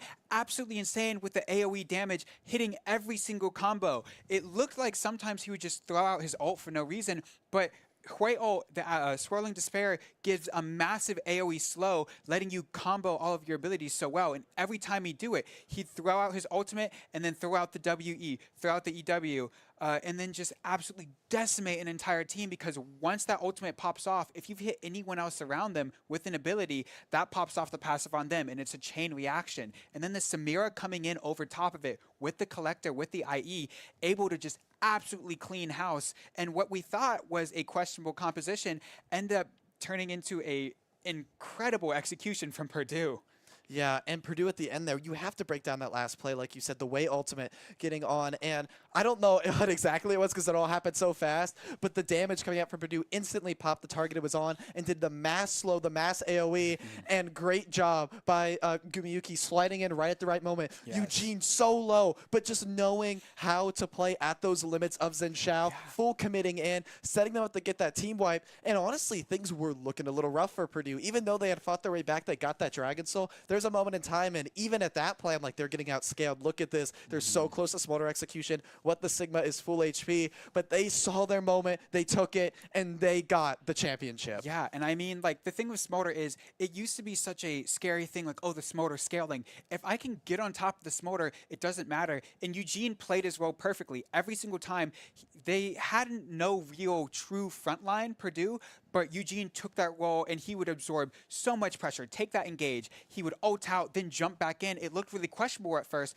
but it meant that Hui and that Samira could get all of their damage off and absolutely decimate the entirety of Minnesota. And that Smolder can't hit someone for free when there is a swirling despair going on your front line. You kind of have to back up. And now there's an entire route there, and now there's the QE over top of it. And then Minnesota, they just got forced into this ball, even though that they were in the safety of their tower. They didn't have to go too far, and then they all would just pop. And every time Purdue was able to find a choke point, and even when they weren't able to find a choke point, they were able to force them to bunch up, to try to jump onto Eugene, to bait them into these team fights, that Purdue were just able to just execute flawlessly. Yeah, Hayden's way, both games finding in that top side that crucial connection on those way abilities to give them the win. And huge props, though, to the Minnesota Gophers, University of Minnesota Gophers, definitely showing they deserve to be here. It might be 2-1 on the scoreboard, but that was an incredibly close series from both these teams. And huge congratulations again to the Purdue Boilermakers for being the BEC, Big Esports Conference League of Legends Fall Tournament Series champions, the first ever one,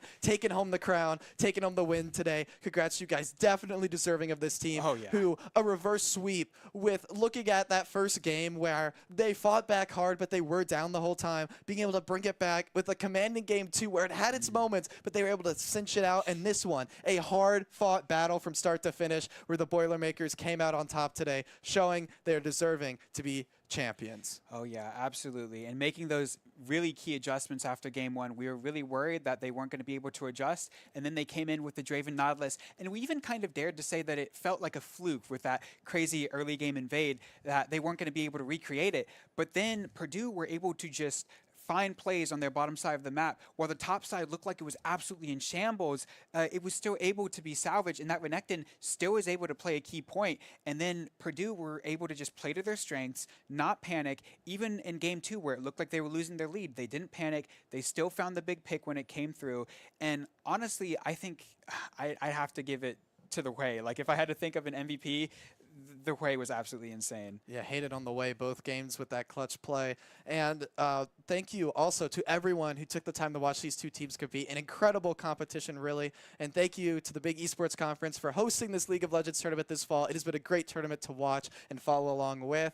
And make sure to subscribe and watch out on BEC socials as well, as we are entering the playoff season and have actually entered the playoff season for our two games right now, Rocket League and Valorant. And make sure to stay tuned for next spring, as there will always be more BEC action around the corner here. As this is Carter and David signing off. Thank you so much, and congrats again to the Purdue Boilermakers on their championship win today.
get involved for I kill them all off until I'm a no